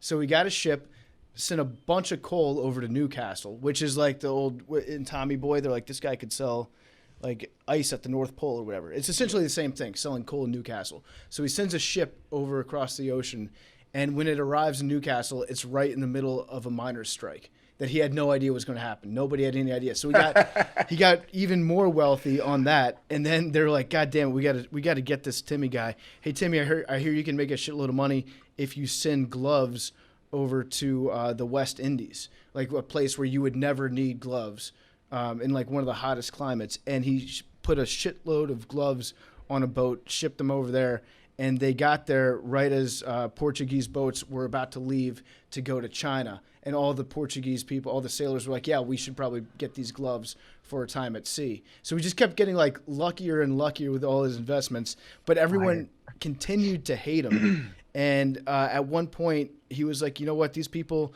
I want to see how they'd act if I died. So he faked his own death, and there was a funeral with 3,000 people, and he was watching it. He was watching the funeral, and he got pissed off in the middle of it because his wife wasn't crying. And so he came out and confronted everybody. He's like, I'm still alive, and I see how you guys all treat me. And then he caned his wife at his own funeral. And yeah, just real piece of shit weirdo, that Timothy Dexter. But one of the most would have made a great college football coach. Yeah, yeah, that's what I was saying. The Hugh Freeze angle. Vibes. Yeah. That is so like, but everybody wants to watch people at their own funeral. Like I have visions. I'd be lying if I said I have visions of what people gonna say at my funeral, like when I'm dead. Like he fucking did it. That's fucking dope. Shout out to Dexter. Shout out Dexter. Well, he also shipped a bunch of bed warmers to the West Indies, to like insanely hot islands, and he lucked into making a fortune off that too. So really everything that he did, I think the U.S. government like had to bail him out or had to buy these bed warmers for some military use or something at the time. So he just kept lucking his way into good fortune until then he used to also tell people that his wife was dead, and then she was very much alive. So that's probably why she wasn't super mournful at his funeral. Sounds just like a real weirdo, that Timothy Dexter. He was kind of right though. Like he kept getting like fortunate, and everybody was hating on him, and he was like, "Fuck y'all." Like I get it. Yeah, I'd rather be lucky than good, right? Or the harder you work, the luckier you get. So that's Timothy Dexter. Billy, you have anybody else? Arkady Babchenko, a Russian journalist living in Ukraine who in 2018 faked his own assassination, which was then reported in the news, and he used it. I think he was like a guy who Putin really didn't like, and he used it to escape to Israel, where he now resides. Mm-hmm. So he just did it. That was like the most recent one. It was pretty widespread in like Russia and Eastern Europe. It was like a huge deal. So all that type of stuff that's going on right now in Belarus and whatnot, he was sort of involved in everything. He was like their Anderson Cooper. Like he was a war correspondent. He takes exactly one sip of alcohol on New Year's Eve and goes viral. Actually, like old Anderson Cooper, like in Iraq, like with like the stuff on. He like covered the Chechen wars. Geraldo. Yeah. He's their Geraldo. Yeah, so. That would be sick, though, if Geraldo faked his own death and then showed up on TV a week later and precisely nobody cared. I bet there are people listening who don't even know who that is anymore. Geraldo? I don't know who. Yeah, I don't think Geraldo gets play like that anymore. Is he still on? Yeah, he's just like a pundit now, isn't he? Just like a talking head. He just shows up from time to time with the most confusing takes ever. Oh, I know Geraldo. Okay, Geraldo Rivera. Yeah. See, definitely not Geraldo. Oh, I thought you said Geraldo. It's Geraldo. Yeah, I know. I've seen this. NORAD. No. He's kind of creepy looking. He looks like a video. He looks like Waluigi. Yes. Wario. No, Wario. He's a little too skinny for Wario. He's like in between. Yeah. He's Waluigi and Wario's long lost triplet. Geraldo, yeah. All right. PFT. Before you get into the H-man PFT, let me float this one by you because I think you're either gonna like it or we're gonna cut it from the show. Hunter S. Thompson's still alive and he's just drill. Yeah, I like that one. I like that one a lot. Although I feel like he would not. I don't know. Drill is like a voice that's born out of the internet. If the internet had a baby, Drill is like the perfect account to come from it. I don't know if Hunter. Quick question: who is Drill? You're not online enough to. You don't know who Big T. Drill is? No, I don't know who Drill is, man. You've probably seen his tweets on your timeline. If you drill with no context, you would just scroll right past it. I think I've seen you like retweet. Okay, it's like it's a Twitter account. Jack It's Nicholson. the best Twitter account. On the Okay, internet. yeah. I've seen you retweet some of that stuff. Okay, I know what you're talking The about. weird Jack Drill, Nicholson AVI. Mm-hmm. Yeah, very zoomed in, grainy Jack Nicholson Avi. What did you say? AVI? Yeah, that's what Billy calls an avatar. All right, fair enough. Yeah. The only counterpoint to that, Coley, is I don't think that it's possible for Hunter S. Thompson to still be alive right now. Like his body, it's actually shocking that his body survived as long as it did. That's why he had like Three Stooges syndrome. Like every disease was trying to get through the door and couldn't. Like he took his own life and then his ashes were shot out of a cannon by Johnny Depp. Like that doesn't seem like a real death either. No, that's true. Like that's what you talk about, a way to go out. You take your own life and then you're like, by the way, Johnny Depp's going to fire me out of my ashes out of a cannon, like Sideshow Bob. That's great. Have you read his article that he put out right after 9/11? He was writing for ESPN, the magazine. Page 2. Or Page 2. Yeah, and he wrote a column probably within a couple of weeks of the attack. And if you go back and you read it, it's like, wow, everyone kind of hated this when he wrote it, but it turns out that he was like 110% correct about everything that he said was going to happen. You mean to tell me people on ESPN didn't like the fact that he was blogging about how terrible America was going to handle 9/11? Yeah. I got to go back and try to find some Bill Simmons takes for right after 9/11 too. See what he said about that. He had some real bad chants that he had ready to go. Hey, next time they hijack a plane, we're all just going to yell, "Go back to Afghanistan" at him, and then we're not scared. We're not scared. My person who might still. Wait, hold on, bro. Before we do the grand finale, man, let me sneak mine in. Oh yeah, Arian. My bad. Yeah, no, it's okay, man. You know, I'm a forgettable guy. No. Tupac. Have you been having trouble sleeping lately? Well, let me tell you something about Helix mattresses. Helix Sleep has a quiz that just takes 2 minutes to complete and matches your body type and sleep preferences to the perfect mattress for you. Why would you buy a mattress made for someone else? With Helix, you're getting a mattress that you know will be perfect for the way you sleep. So if you're looking for a mattress, you take a quiz, you order the mattress that you're matched to, and the mattress comes right to your door, shipped for free. You don't ever need to go get a mattress ever again. Helix is awesome, but you don't need to take my word for it. Helix was awarded the #1 best overall mattress pick of 2020 and by GQ and Wired magazine. Just go to helixsleep.com/dose, take their 2-minute sleep quiz, and they'll match you to a customized mattress that will give you the best sleep of your life. Helix is offering up to $200 off all mattresses orders and 2 free pillows for our listeners at helixsleep.com/dose. That's helixsleep.com-dose for up to $200 off and 2 free pillows. Sleep better. Tupac Shakur. All right, I should preface this with, I think he dead. He's my favorite artist of all time. I think he dead, but I used to believe he wasn't. And so I know all the conspiracies behind it. So there's a whole bunch of like reasons as to why people say, he was in the streets, he was ducking this, he was ducking that. The main points that I found was like, there was a lot of like clues he left in his music that was real morbid.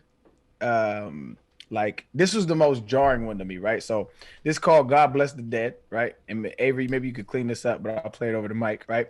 Tupac died on September 13th, 1996. Biggie died on March 9th, 1997, right? So this was on a Tupac song. Like, listen to this.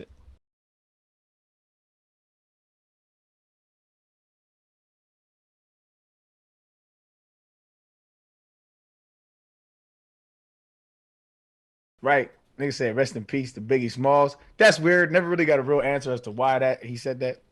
I know they was beefing, right? He had back and forth with him.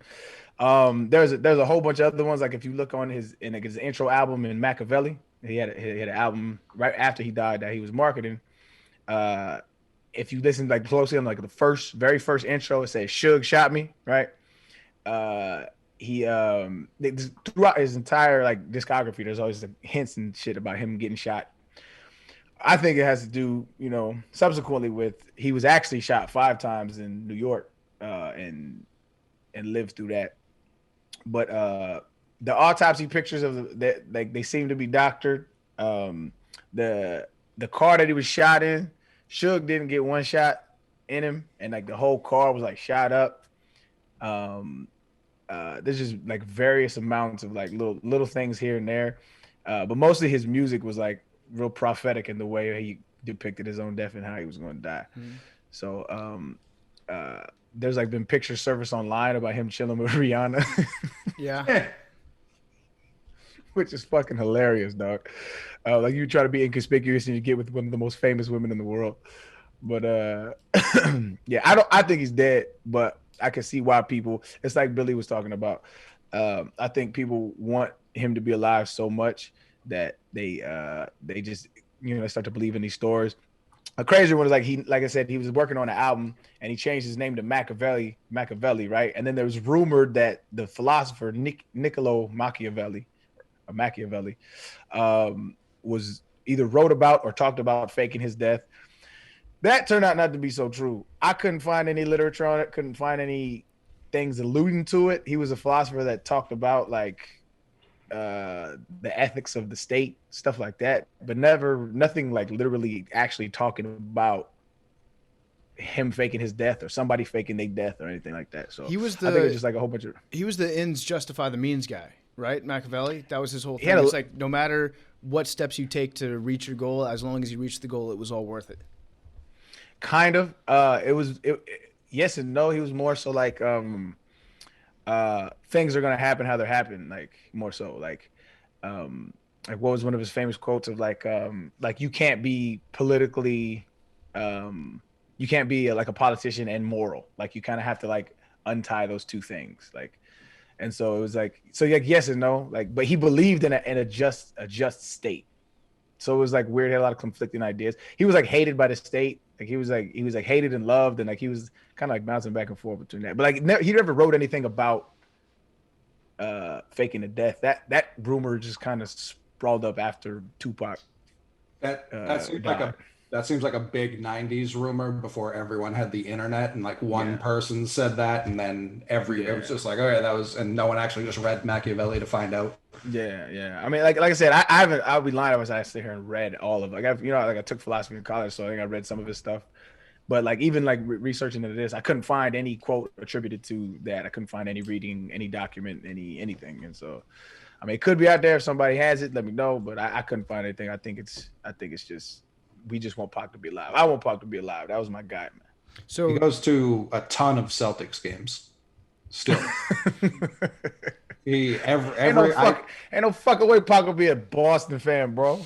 Listen, you're talking about a guy he was from Baltimore, grew up in New York, and then moved to LA. He'd be a Laker fan. There's no way he'd be a Boston fan. He'll be a Knicks fan before a Boston fan. I don't know. He's kind of a fair weather fan like Big T. Like whoever's good, he just jumps on the band. No, you're right. Yeah. The Tennessee fan really loves winning. He'd be all Falcons, Braves. Falcons, Braves, every team that sucks. He'd be a Phoenix Suns fan right about now. I feel like we don't talk enough about the fact that Biggie named his album before he died "Ready to Die."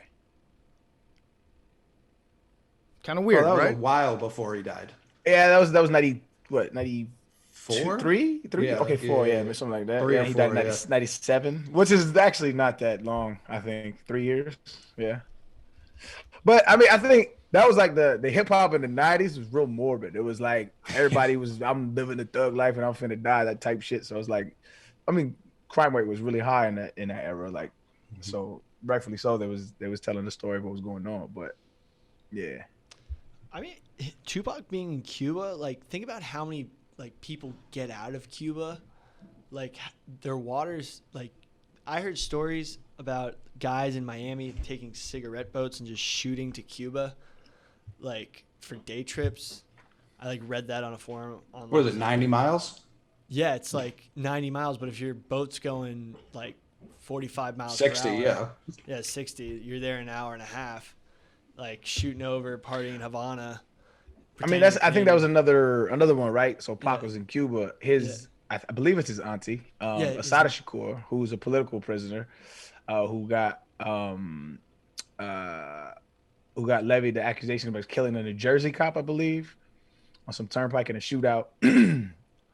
And she fled to Cuba. And so I think I don't know if she's still in Cuba or she's somewhere, but I think she was in Cuba before the whole embargo shit. And so they were harboring her. I think that so I was gonna say if you're Cuba and you get Tupac Shakur to come over, like Fidel Castro, the Fidel that I know would not have been able to keep that silent. He would have held that out. He would have been like on every newspaper, like, look, we have one of your most famous artists is choosing to live in Cuba right now. That would be like his prize trophy. But I don't know. I don't think he is. I think he's dead. Yeah. Maybe fired though. Yeah, but like it's actually pretty plausible to think that if I think it was his mother who escaped to Cuba, like you're not gonna his auntie escaped to Cuba, like he could totally escape to Cuba. I mean, wouldn't be that crazy. Mm-hmm. Yeah, no. I mean, there's a lot of ifs, ands, and whats. I would love for it to be the case, man. That's my favorite artist, but I would hate to hear him on a trap beat. I ain't gonna lie. Would be great. What would happen? That would not be great. If he like just came out tomorrow and he's like, "Hey, I'm still alive. It's me, Tupac." Would you be happy because he's still alive, or would you be like, "What the fuck, man"? Oh, absolutely, I'd be ecstatic. What? I would be ecstatic. He's also put out plenty of content since he died too, so it's not like there's been a lacking. That's true. That was another thing. Is like he had like fucking 8 albums in the chamber, dog. Like, so when he died, it was just like wow. I feel like he had more features when he was dead than he did when he was alive. Chappelle had a skit talking about like Tupac's prophetic like things, and they would be like, obviously Chappelle was just like, Dave Chappelle, that ain't your wife, and he's just like dancing with some girl on the club. That shit was fun. That's a brilliant skit. YouTube. It is. You would also feel pretty pissed off. What if you were Tupac and like you faked your own death and you start listening to all this? Like they've got you on a remix with Biggie, who you hated, and Eminem. Like they're bearing the hatchet for you after like this dude allegedly tried to kill you. You're like, hey man, like I don't get a say in this. Can they just take your voice? Like your estate can put you on a track with whoever they want after you're dead? All right, so I'm pro LGBTQ. Like I'm an ally. But I think it's wild that the Tupac estate put out like pro LGBT like Tupac merch. I just think that is wild. Like, cause like, you have no idea his thoughts on that. Like, why take that stance? No idea. I can't wait to see what issues of the day they're going to slap macrodosing labels on like 50 years from now. You're gonna be pro China, Big T. Yeah. No, thank you. It's gonna have macrodosing in Mandarin. I'll let LeBron carry that mantle. Are you going to be on the right side of history here, Big T? There's no such thing as the right side of history. Okay, I like that. Shapiro. Ew. I like. No, I like. That's not a Ben Shapiro. Ben Shapiro wrote a book called The Right Side of History. He believes in one. And previously wrote a tweet that it was a stupid saying. That said, that nobody should ever say that. It's a dumb thing to say. Yeah. I truly don't really understand what it means. I think it's just something cool that you can say to somebody if you're like, hey, I'm right, you're wrong. Yeah, history will be the arbiter. So there's a correct. You could take that stance on certain things. Like, history gets shit wrong all the time. History is not a good judge whatsoever. Like 60%. But you can be on the correct side. Well, I guess relatively, right? Because you can get into the philosophy of right or wrong. But relatively, you can be on the correct side when it's not popular. Mm-hmm. Which I think is what it's referring to. Sometimes I like use that. You'll be on the wrong side of history on totally inconsequential things, like when I'm with my friends. Chad Kelly will be the best quarterback in the NFL. You're on the right side of history. Yeah. All right. Then lastly, It's a hot one. We got Hitler. We got to talk about Hitler because there are always new theories coming out about Hitler not surviving. It's Dolph. It's young Dolph. Is that what you call him? Yeah, it's Dolph. So 1945, things are closing in on Hitler in Germany. You've got the Allies coming in from the east. You've got the Russian army, the Red Army coming in. Or excuse me, from the east. I the Allies love, from the the way west. you're starting this. I love the way Set you're the table a little bit. So it's 1945. It's closing in. Let me set the scene. Yeah, he knows that that Berlin is about to get like totally overrun. He knows that he's going to lose the entire country. He's going to lose the war, and he's in his bunker. He's holed up in his little shitty cave with his fake wife and then like 6 people that are like, everything's fine. You're still right, Hitler. You're still right. All of his yes men were down there with him, and so he realizes that things are closing in pretty quickly.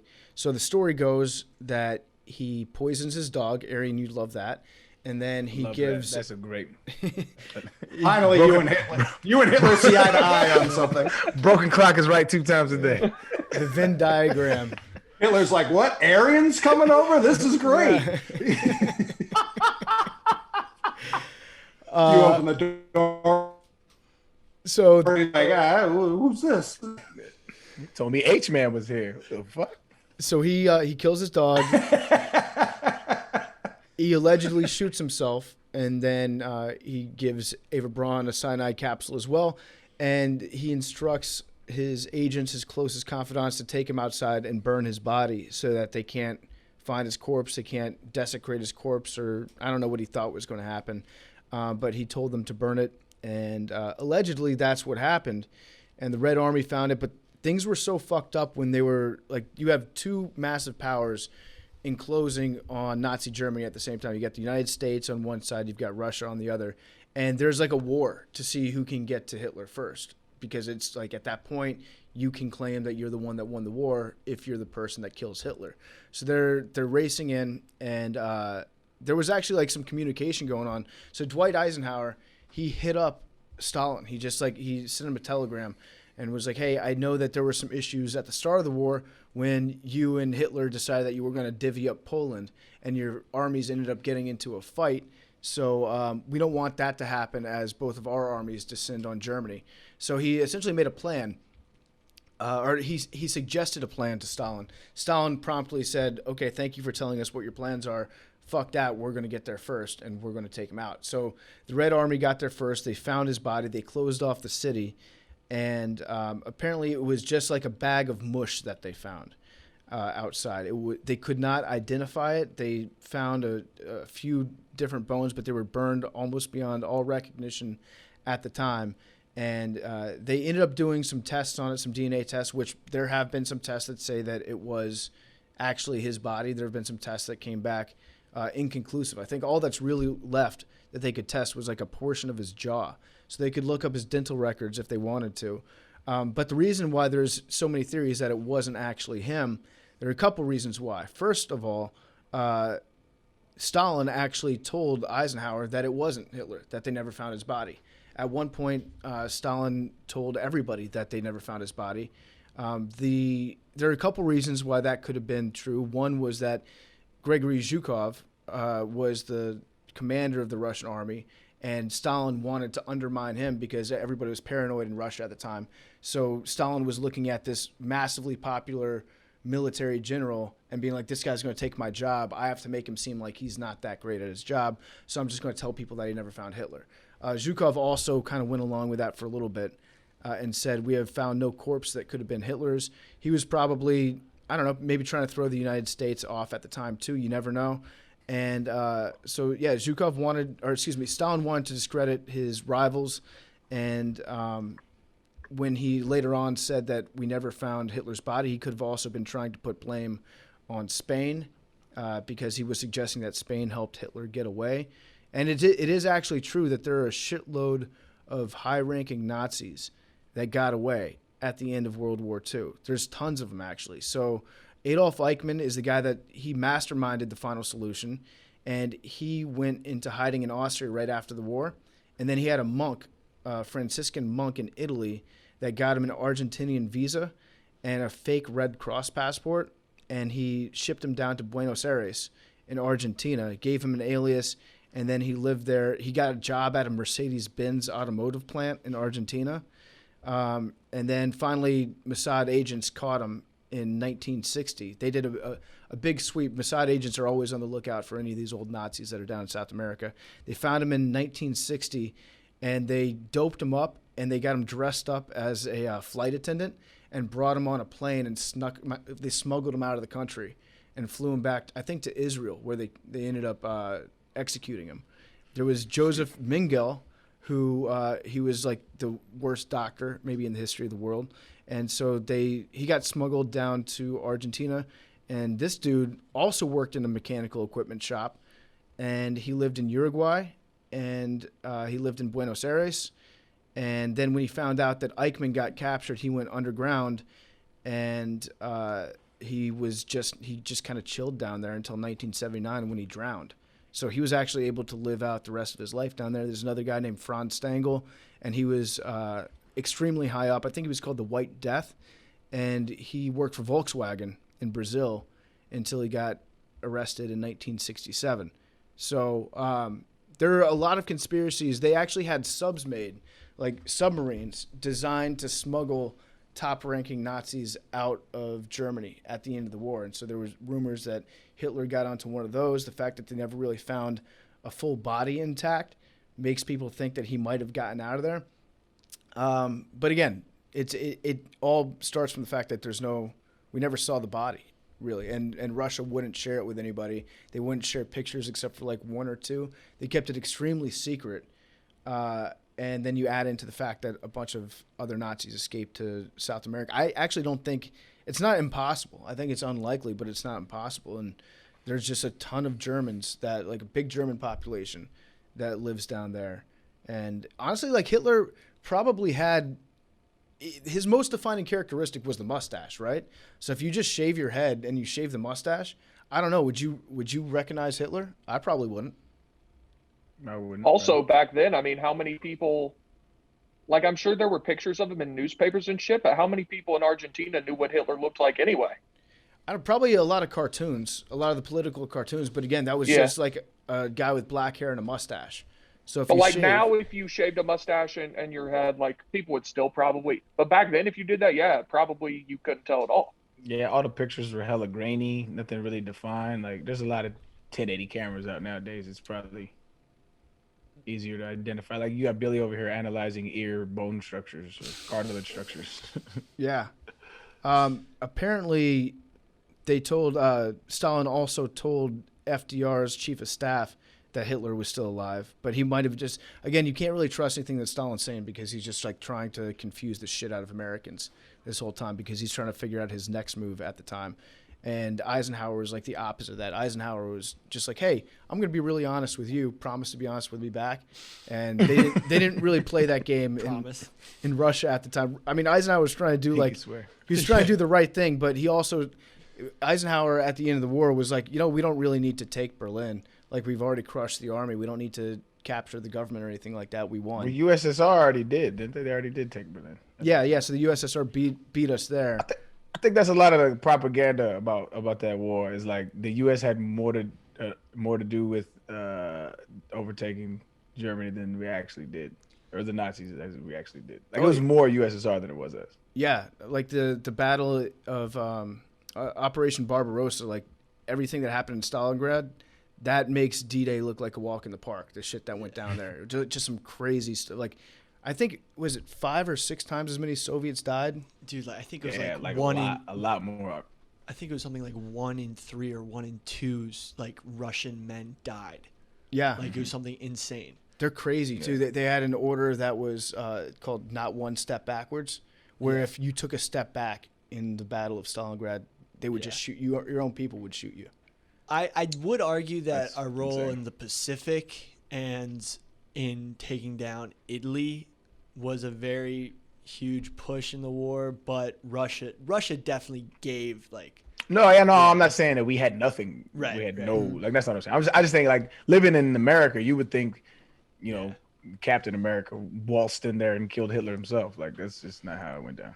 So there have been a lot of claims of people Also, real quick, fam. Yeah. To your point, in like how like a lot of the high-ranking Nazi officials like just dissipated and tried to. I mean, might have referenced this on this podcast, but there's a dope ass documentary called "The Devil Next Door" on Netflix. Yeah. Mm-hmm. Really dope, and talks about how a dude hid in, I think it was like Ohio or something, as like some like mechanic, and like until somebody recognized him that was in a concentration camp. Like it's a dope documentary. You know where a lot of them went besides South America? South Africa. So there's like that doesn't surprise me. Yeah, and they participated in apartheid. There was this guy Hendrik Verwoerd, who was a nationalist party leader in the 1930s, and he was a full-fledged Nazi, and he was just like, Johannes von Strauss von Moltke was quoted as saying, "We must establish European Aryan control in South Africa for the welfare of the Christian peoples of South Africa." It's like crazy, like, because all these people, like, there was thousands of people involved in the whole regime. Like, where did they go after the war? Mm-hmm. And they just ran, like, they're everywhere. NASA. Mm-hmm. NASA. Which NASA? They got us to the moon. But one of the reasons why the Hitler is still alive conspiracy theory was actually born in Germany. Basically, and this is where the findings that Hitler and Braun had died by suicide in Berlin were written in a report in 1946 and published in a book next year regarding the... Going to get back to the episode in a second, but before we do, we've got a very special ad from a very special partner at Betterhelp. We really, truly love you guys. We appreciate our listeners. We're going to get serious for a second. The last year has been hard on a lot of people, so that's why we're doing something new. We're partnering with our new sponsor, Betterhelp Online Therapy. A lot of us take care of our bodies, but it's been a tough year, and we might also want to think a little bit more about taking care of our minds. I remember I went through some issues a couple years ago. I had a loss in my life. I spoke to a therapist, and it was very helpful getting me through some of these feelings I was having, helped me feel better, helped me understand why I was feeling down and why I was feeling the way that I was. There's a misunderstanding out there sometimes of what therapy is, because it can be whatever you want it to be. It doesn't have to be sitting around talking about your feelings. A lot of people, they battle with their temper, or if their stress is too much to manage, if you have depression, anxiety, PTSD, the list goes on. So if this is you, you can probably use some therapy to get some tools that make life easier. Arian, have you spoken with a therapist in the past? Yeah, I got my therapist on call, man.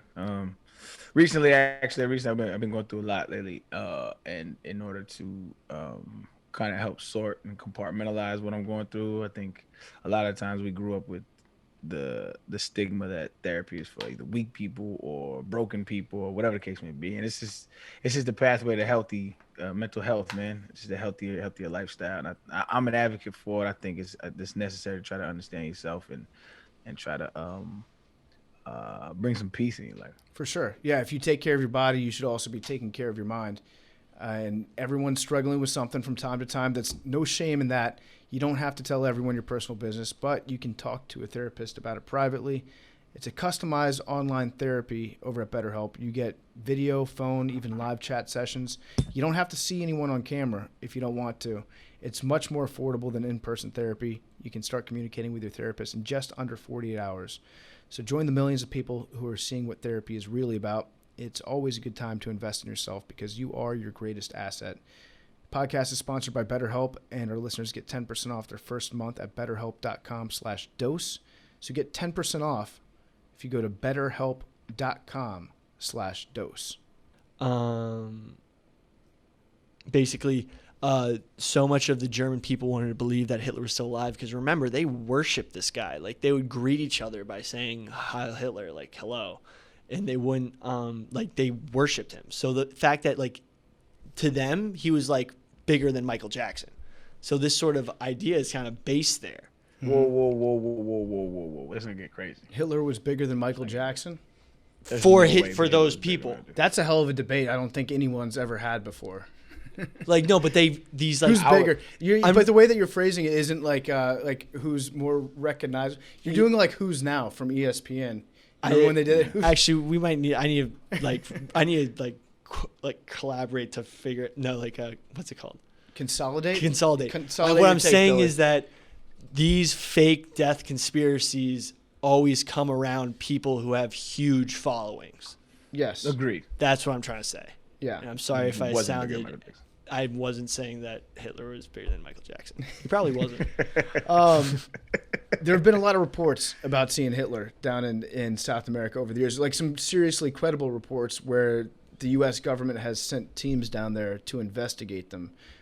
He's also been spotted in Amsterdam.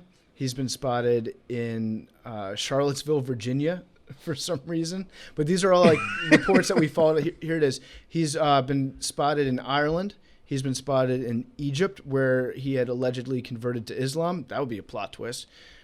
He had been spotted in a coffee house in Amsterdam. He's been spotted. What year? Because like he'd be like 130 years old now. Like Yeah, he's dead now. I think we can put that one to bed. Like if the Reds didn't get him, then old age did. But there were actually some more credible reports down in South America where we actually sent people down there to investigate it. So the Office of Censorship intercepted a letter back in July of 1945. That's crazy that we actually had just straight up an office called the Office of Censorship. I feel like that's usually what we do is we would name, that's probably the FCC now. We just name the offices like the opposite of what they're supposed to do.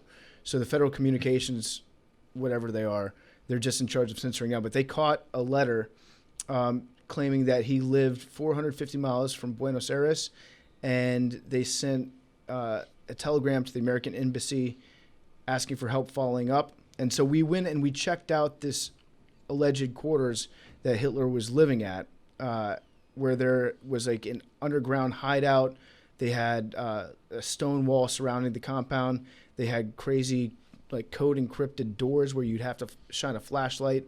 And eventually what they said was that it was inconclusive. J. Edgar Hoover was the director of the FBI, and he said, to date, there's no serious indication that Hitler's in Argentina after doing his due diligence on it. So, but it was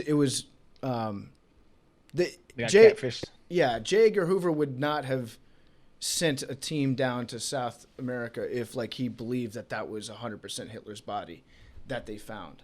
So that to me, like, it could have happened. I don't think it's extremely likely, but it could have happened for sure. It's more likely than Princess Diana. I'll put it that way. Mm-hmm. That's what it sounds like. It sounds like a historical, like one of the first catfishes.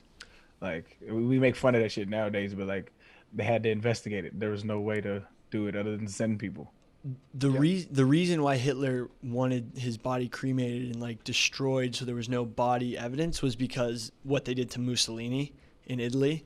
That's one big factor. I think they like hung him and his wife upside down and like mutilated their bodies like terribly. I think they hung him from a bridge. Yeah, I think they like chopped stuff up, like so the genitals off. He didn't want that. And then there was one other thing that I was reading about the disappearance of the body right after. I don't have it in front of me right now, but the bottom line is it could happen, and I think you can do all sorts of conspiracy. I would like to get the conspiracy going that like maybe Messi or Maradona is Hitler's like grandson, both like the same size. He had a nephew that fought for the Americans, who like there was low-key, like I don't know if they're still around, but there was like Hitler's, but they changed their name, living in Long Island. Really? You got to change your name. I think they definitely changed their name, but like that kind of sucks, like for them. Yeah. Like I don't want to dox them, but like they were like one of his nephew's sons was like living out in Long Island. I think I remember hearing about that. Yeah, because he didn't have any kids of his own. But well, they all got killed, right? I don't think Hitler had any children. Pretty sure. I don't know enough about Hitler. I'm like 99% sure on that one. Well, so our condoms are 99%. A lot of babies born with that percentage, buddy. I thought he had like kids he gave like the chocolate poison to. His dog. He poisoned his dog. He did have. Wait, did he? It's alleged that he had a son. He has alleged children. Alleged children. Oh. Down here on Wikipedia, it's But how do you discount it if it's alleged? Yeah, I guess we'll never know. I just remember watching one of those History Channel documentaries on it and like the last moments in the bunker type thing. And I thought there was kids involved. I mean, it's an all-time great meme is that one Yeah. scene in the bunker where you can make Hitler be like depressed about various things that happen in sports. You know the one that I'm talking about? But that was the one Downfall. where when he's mad about his like, yeah, great meme. Yeah, solid meme. Solid meme. All right, well, that is people who are probably dead but could be alive at some point. We're officially, by the way, we're an anti-Hitler podcast. Big time. 100%. I'm officially proclaiming Hitler 100% dead. Yep, agreed. First, 100% dead. Yeah, As just of- did the math. He'd be 132. So if he isn't dead, that'd be a feat. Did we have any good responses from the tweet that we put out? Let's take a look. The dead people who are still alive. One person said my sex life. That was good. Epstein. Oh yeah, we need a whole new episode for that. Yeah, I think that should be a whole episode. We're not purposely avoiding it for people who are gonna be like, they didn't talk about Epstein. Juice WRLD's a good one. There's like a lot of lyrics in his music talking about like death and whatnot, like faking his death. I think he's probably. Got a couple of Avril Lavigne's here. I think that's a misunderstood prompt. We touched on Avril Lavigne. Yeah, but she's alive. She's just a different Avril. Maybe there are two The Avrils. label replaced her. Yeah. Huh. All right. Well, we got anything else we want to touch on this week? Oh, we have some great new July 4th merch in the Barstool store. Mm-hmm. It's actually sick. I'm trying to get one soon. It's Yeah. coming. Get that shirt, Billy. It's a great shirt. It's red, white, and blue tie-dye. It's got frogs on it. Amazing shirt. We got the stickers. We got the posters as well. The posters are really cool. They're like unreleased different colorways of our logo. There's like purple and Billy, show them that one. That one's sweet. Dude, if you're in college or just like, these are sick posters to have. Or if you have a room, If you have like a room, it's great if you got a wall. Billy's really trying to limit the market. We got to no, Big T. That's not. We have a ton of wall-having listeners out there. I know for a fact. You got a wall, toss that up. No, Well, I'm saying you're he holding said it backwards. he only wanted people who were in college to get it. no, they're like awesome college dorm. Like that's where I'd put them. They're good college dorm posters for sure. Yeah. Anything else we want to get into? Arian, you got any other animals that you want to get off your chest that really piss you off? I'm not a fan of really any animal, to be honest. I believe that we domesticate them egotistically, and Billy needs to drop this. They was with us in the gym shit because they weren't. Well, if you had to pick one animal to be stuck in a room with, like if an animal that would live with you, what would it be? Why? You just have to pick What? one.